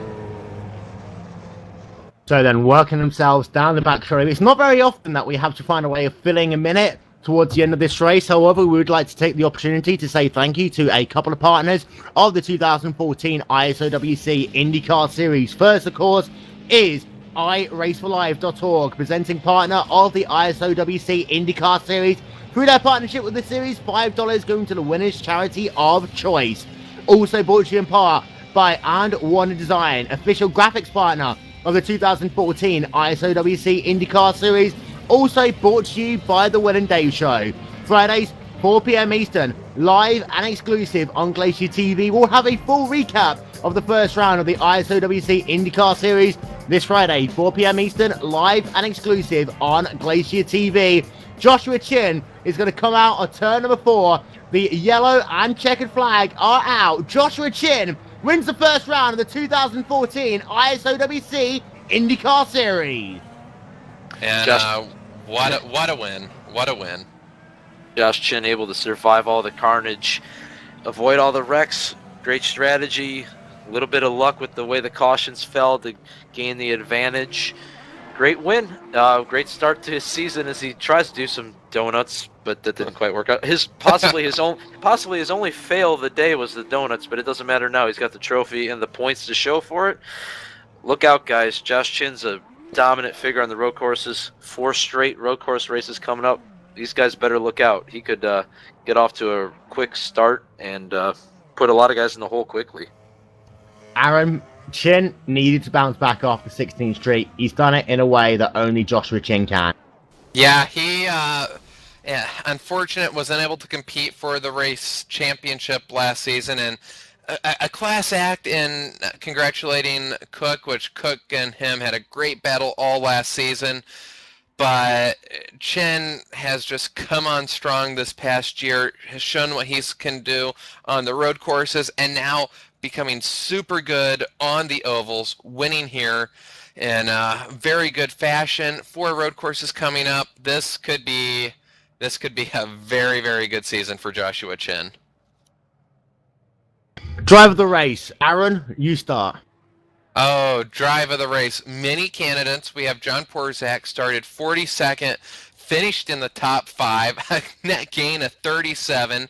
James McClure, great battle all around. But I am going. It's hard to give it to the driver that finishes second, but we at Homestead we don't normally see drivers pull away.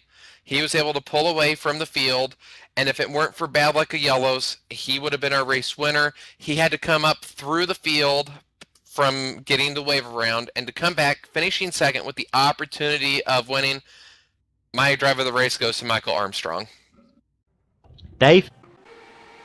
Yeah, not to take anything away from Mr. Chin to win the race in the fashion he did, but Armstrong to not let himself get down in the dumps after having a pretty big lead and basically get lapped, have to come back through all that traffic to get to second, have a shot at the win. I'm going to also have to give it to Mr. Armstrong.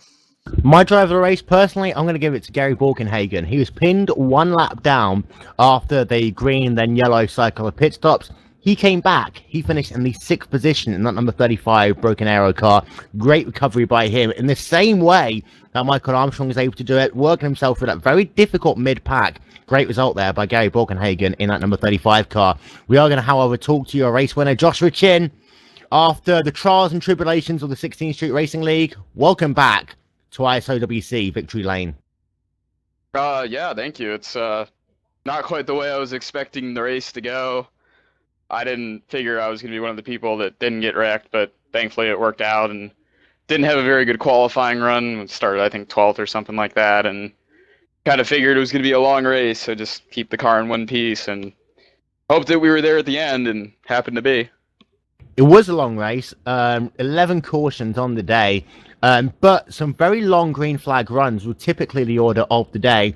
And it does seem to be that your car got better and better and better over the course of the run. Explain how you were able to get yourself up through the field, then get yourself to the front, and then essentially just stay there in the last 50 laps.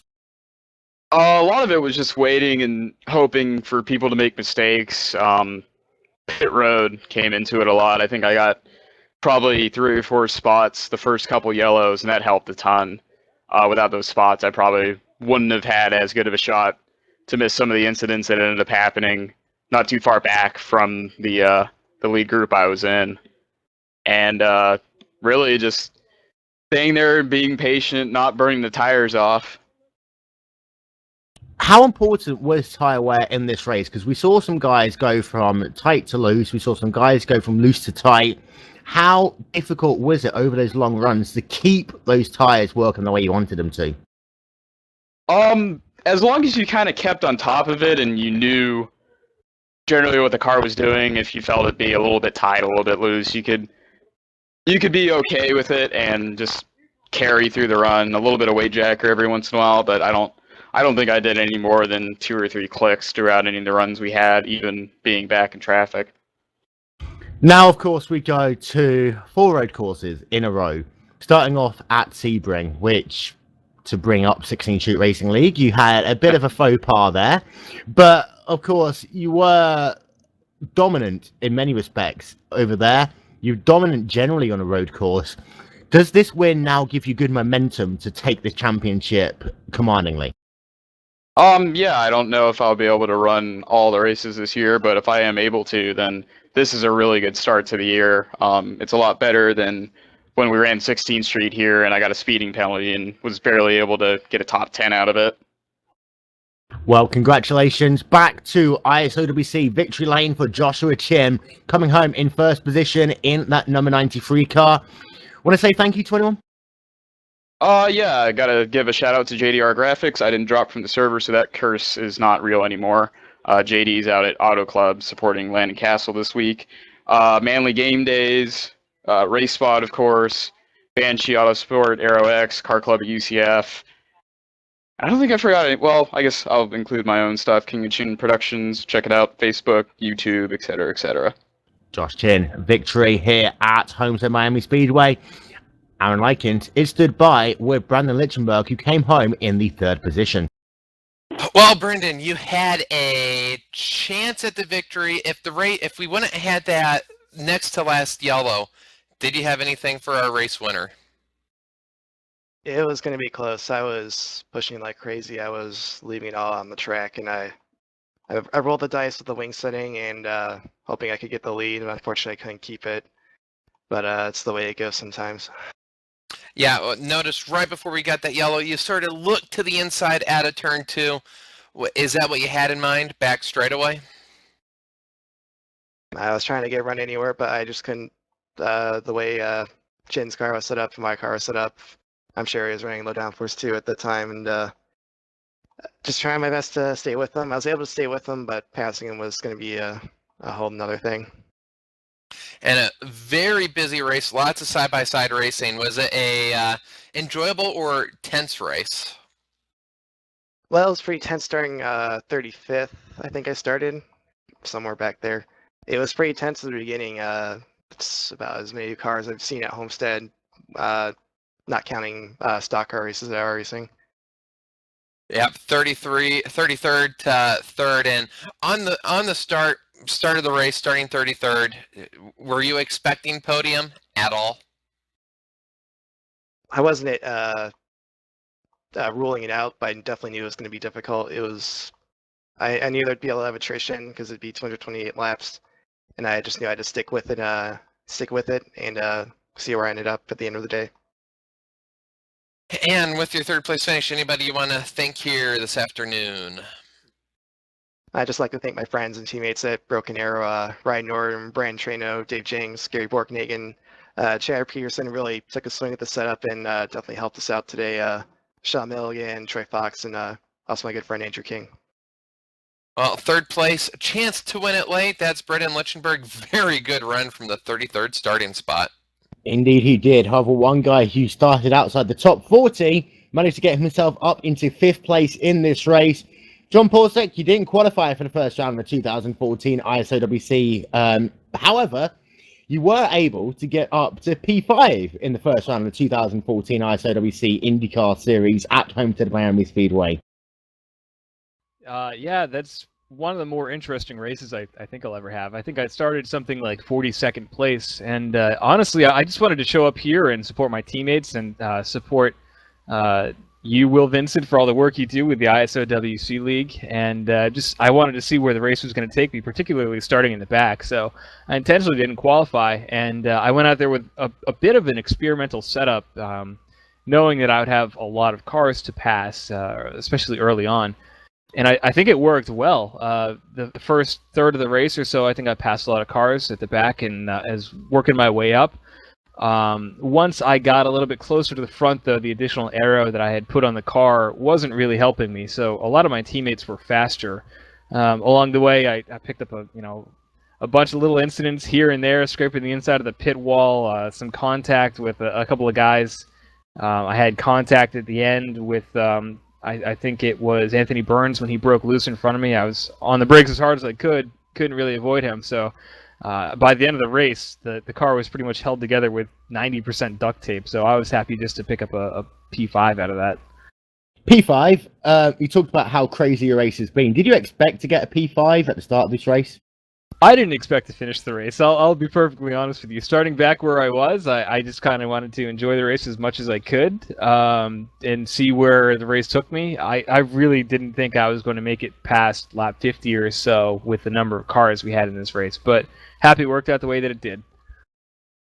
And we've got 4 road courses coming up. Now, you're not a bad driver at all on the road courses. In fact, you traditionally have been one of the top 10 finishers in 16 Street Racing League. Can you use that momentum to get yourself solidly into some form of championship campaign? I don't know if you'll see me on the road courses this season. It sort of depends on a couple other factors, what other leagues I might be racing in. We'll see. And anyone you'd like to say thank you to? I'd like to thank you, Will Vincent, for all the work you do with the ISOWC and all the work you put into this broadcast with Aaron and everyone else in the booth with you. Final question. How long did it take you to learn ISOWC for this interview? I sat here with a cheat sheet for about 10 minutes while Mr. Chin was speaking, so I think I got it down now. Well done. John Porzick coming home 5th place in this race. A couple of other drivers we're going to talk to. Starting first, Aaron Likens is stood by with Noel McBride. Oh, Noel McBride. Great run going for the first, 200 laps, and things didn't go your way. But before that point, how was your race going? It was going pretty well. Like the car, the setup that my team made, it was really, really good. Like I was able to, keep it ahead of most guys. I was like taking advantage of cautions, avoiding wrecks and stuff like that. And there was an incident when Stark messed up his pit entry and took out a few cars, and that kind of messed up everyone. That basically put me in the top 10.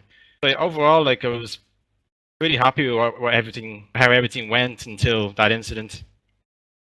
Yeah, that incident, really nothing you could do there. But yeah, the end finish wasn't exactly what you wanted, but can you take something from that? The fact that you were running top 10 late in race was such a strong field. So despite the incident out of your control, can you still take something from this and go, I can build on this, and it was a great showing up until that point? Yeah, no, I admit I was pretty mad when it happened. Like, it was just so frustrating. It's just so frustrating. But honestly, I think it did. Like, I probably wasn't the fastest, but I think it did pretty solidly. Like, I think if I was avoid as much incidents, like my aim was to avoid as much incidents as possible, and it seemed to be going pretty well. So yeah, I was pretty satisfied with what my performance, even though it wasn't probably the fastest. Like, it was just I kept it on the road basically, which is pretty good, I think. Well, good battle, and are we going to see you the rest of the season? I'll make sure I'll compete in the whole season, yeah, because I won't be working on Saturday evening, so it should be no problem. So looking forward to Sebring next week? Oh yeah, I like Sebring. I think Sebring and IndyCar work pretty well, so I'll be looking forward to that for sure. Well, hopefully your race goes a little bit better than it did today, but good showing before that point. That is Noel McBride. Martin Nagel-Kirkin came home in the 12th position in this race. Now, Martin, you had yourself a nice solid race in that number 82 car. You started it off way down the field in the 38th position, able to work yourself up for a mixture of strategy, racing, etc. Take us through your race. Well, thank you, Will. Yeah, you're right. I took it real conservative. This is basically my first real long oval race, a full length one. So I just concentrated on getting in the race and having a stable setup. It wasn't the fastest, but I managed to just get to the front. I'll admit I was real lucky with how the cautions fell, especially the first 3/4 of the race. About halfway I took a little damage from a few cars passing, and that adjusted my pace a little bit downwards. But I'm real happy to have finished on the lead lap and not having taken anybody out and just finished it. Real happy with that.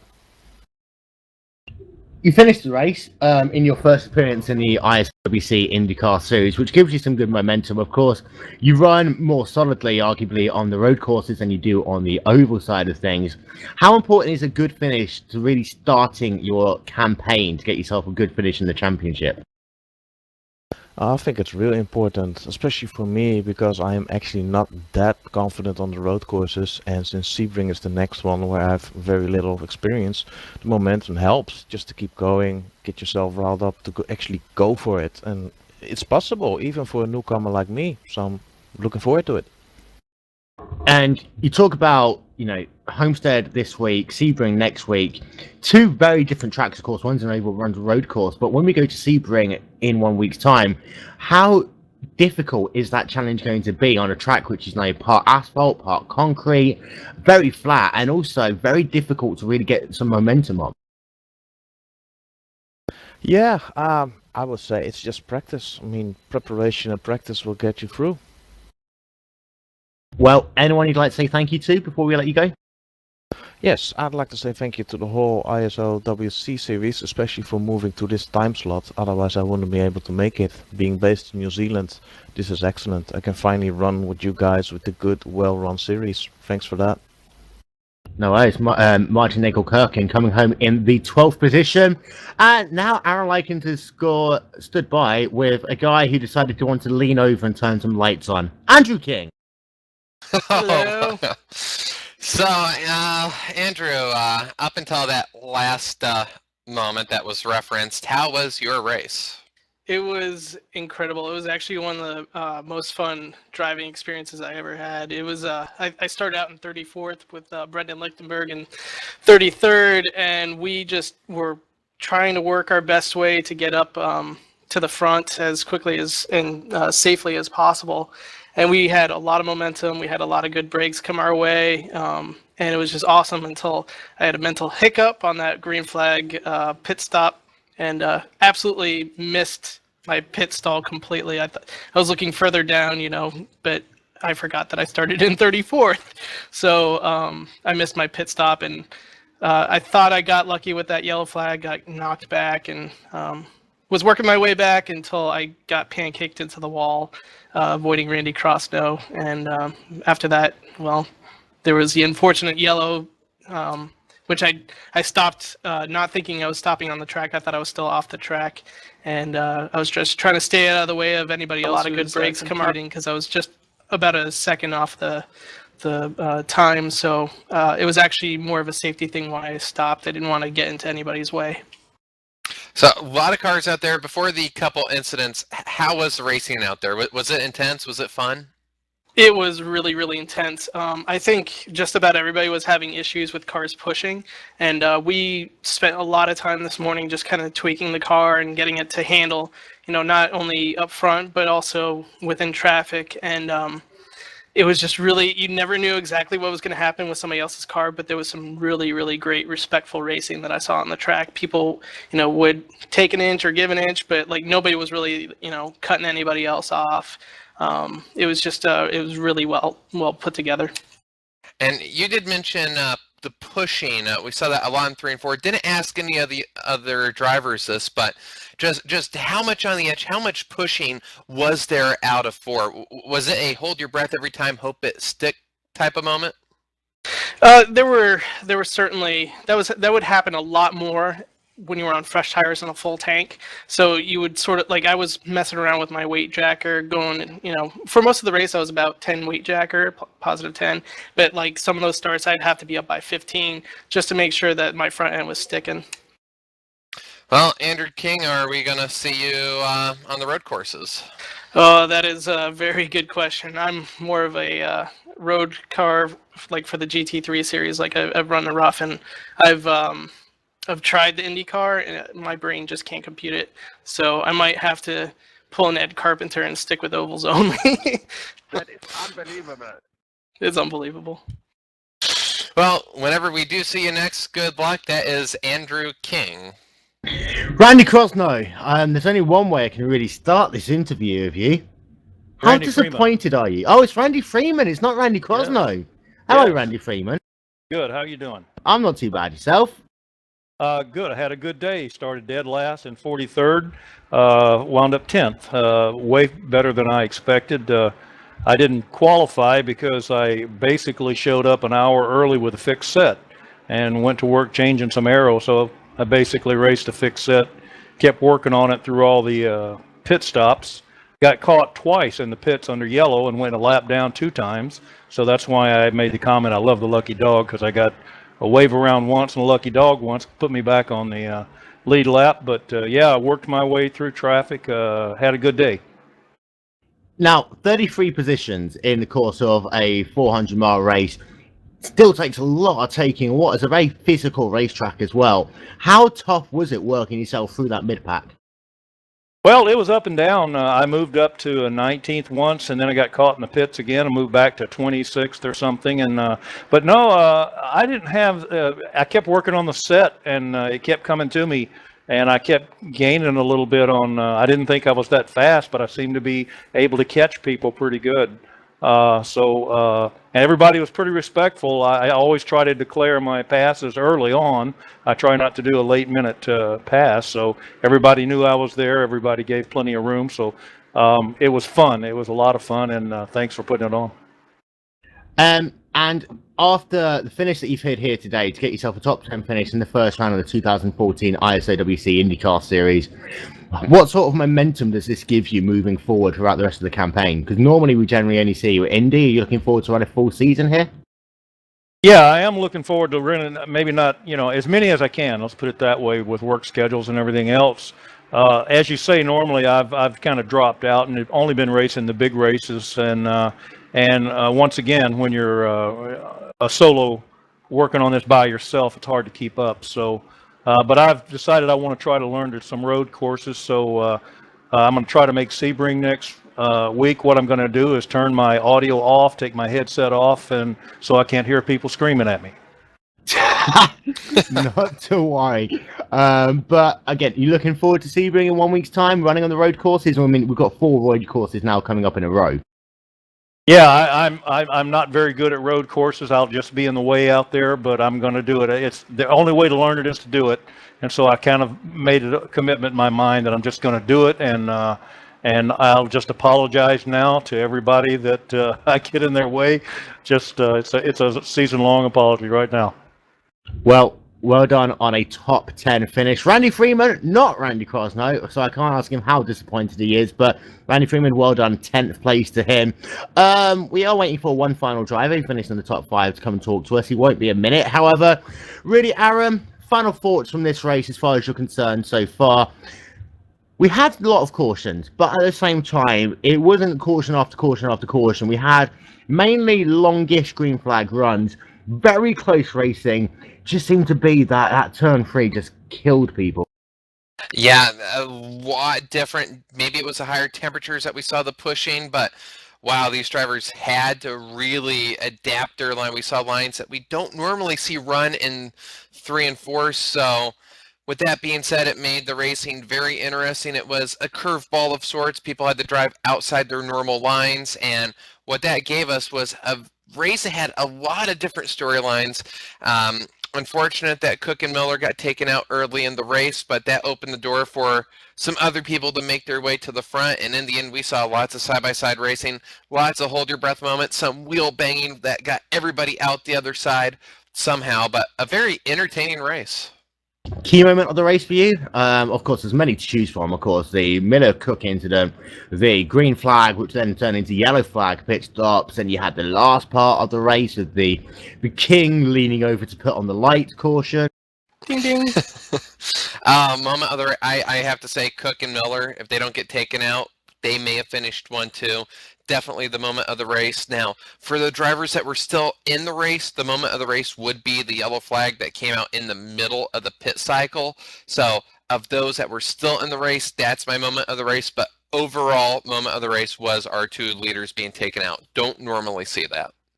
Well, we have got a comment from Jim McCloy. Never dreamed that he'd have a top 5 in this race. I'd like to thank the boys back at the shop for him. That is, of course, Niles Anders, Tim Holgate, Nefri Arg, and Joe Branch. We'll see Joe Branch and Niles Anders running a number of races in this 2014 ISOWC IndyCar season. And with that, it is time to wrap up our coverage of the first round of the 2014 ISOWC IndyCar Series, powered by iRacingforlife.org. Let's give a shout out to a number of people, of course. First of all, iRacingforlife.org, a presenting partner of the 2014 ISOWC IndyCar Series. Through our partnership with iRacingforlife.org, $5 going to the winner's charity of choice for every race win. Also like to thank And Warner Designs the official graphics partner of the 2014 ISOWC IndyCar Series. Head over to andwarner.com for more information. Also imparted to iRacing. If you head over to iRacing.com right now, get yourself your first 3 months membership for the price of one. And of course, the Winning Days show, Fridays, 4 p.m. Eastern, live on Glacier TV. Now, the next time we'll be on air, we yet to figure that one out. We'll talk about that when we come off air. However, RaceSpotTV bringing you at least 6 rounds of the 2014 ISOWC IndyCar season. It's been a crazy, wild 400-mile race here today at Homestead-Miami Speedway. The second round of the ISOWC IndyCar season will take place at Sebring International Raceway in just 1 week time.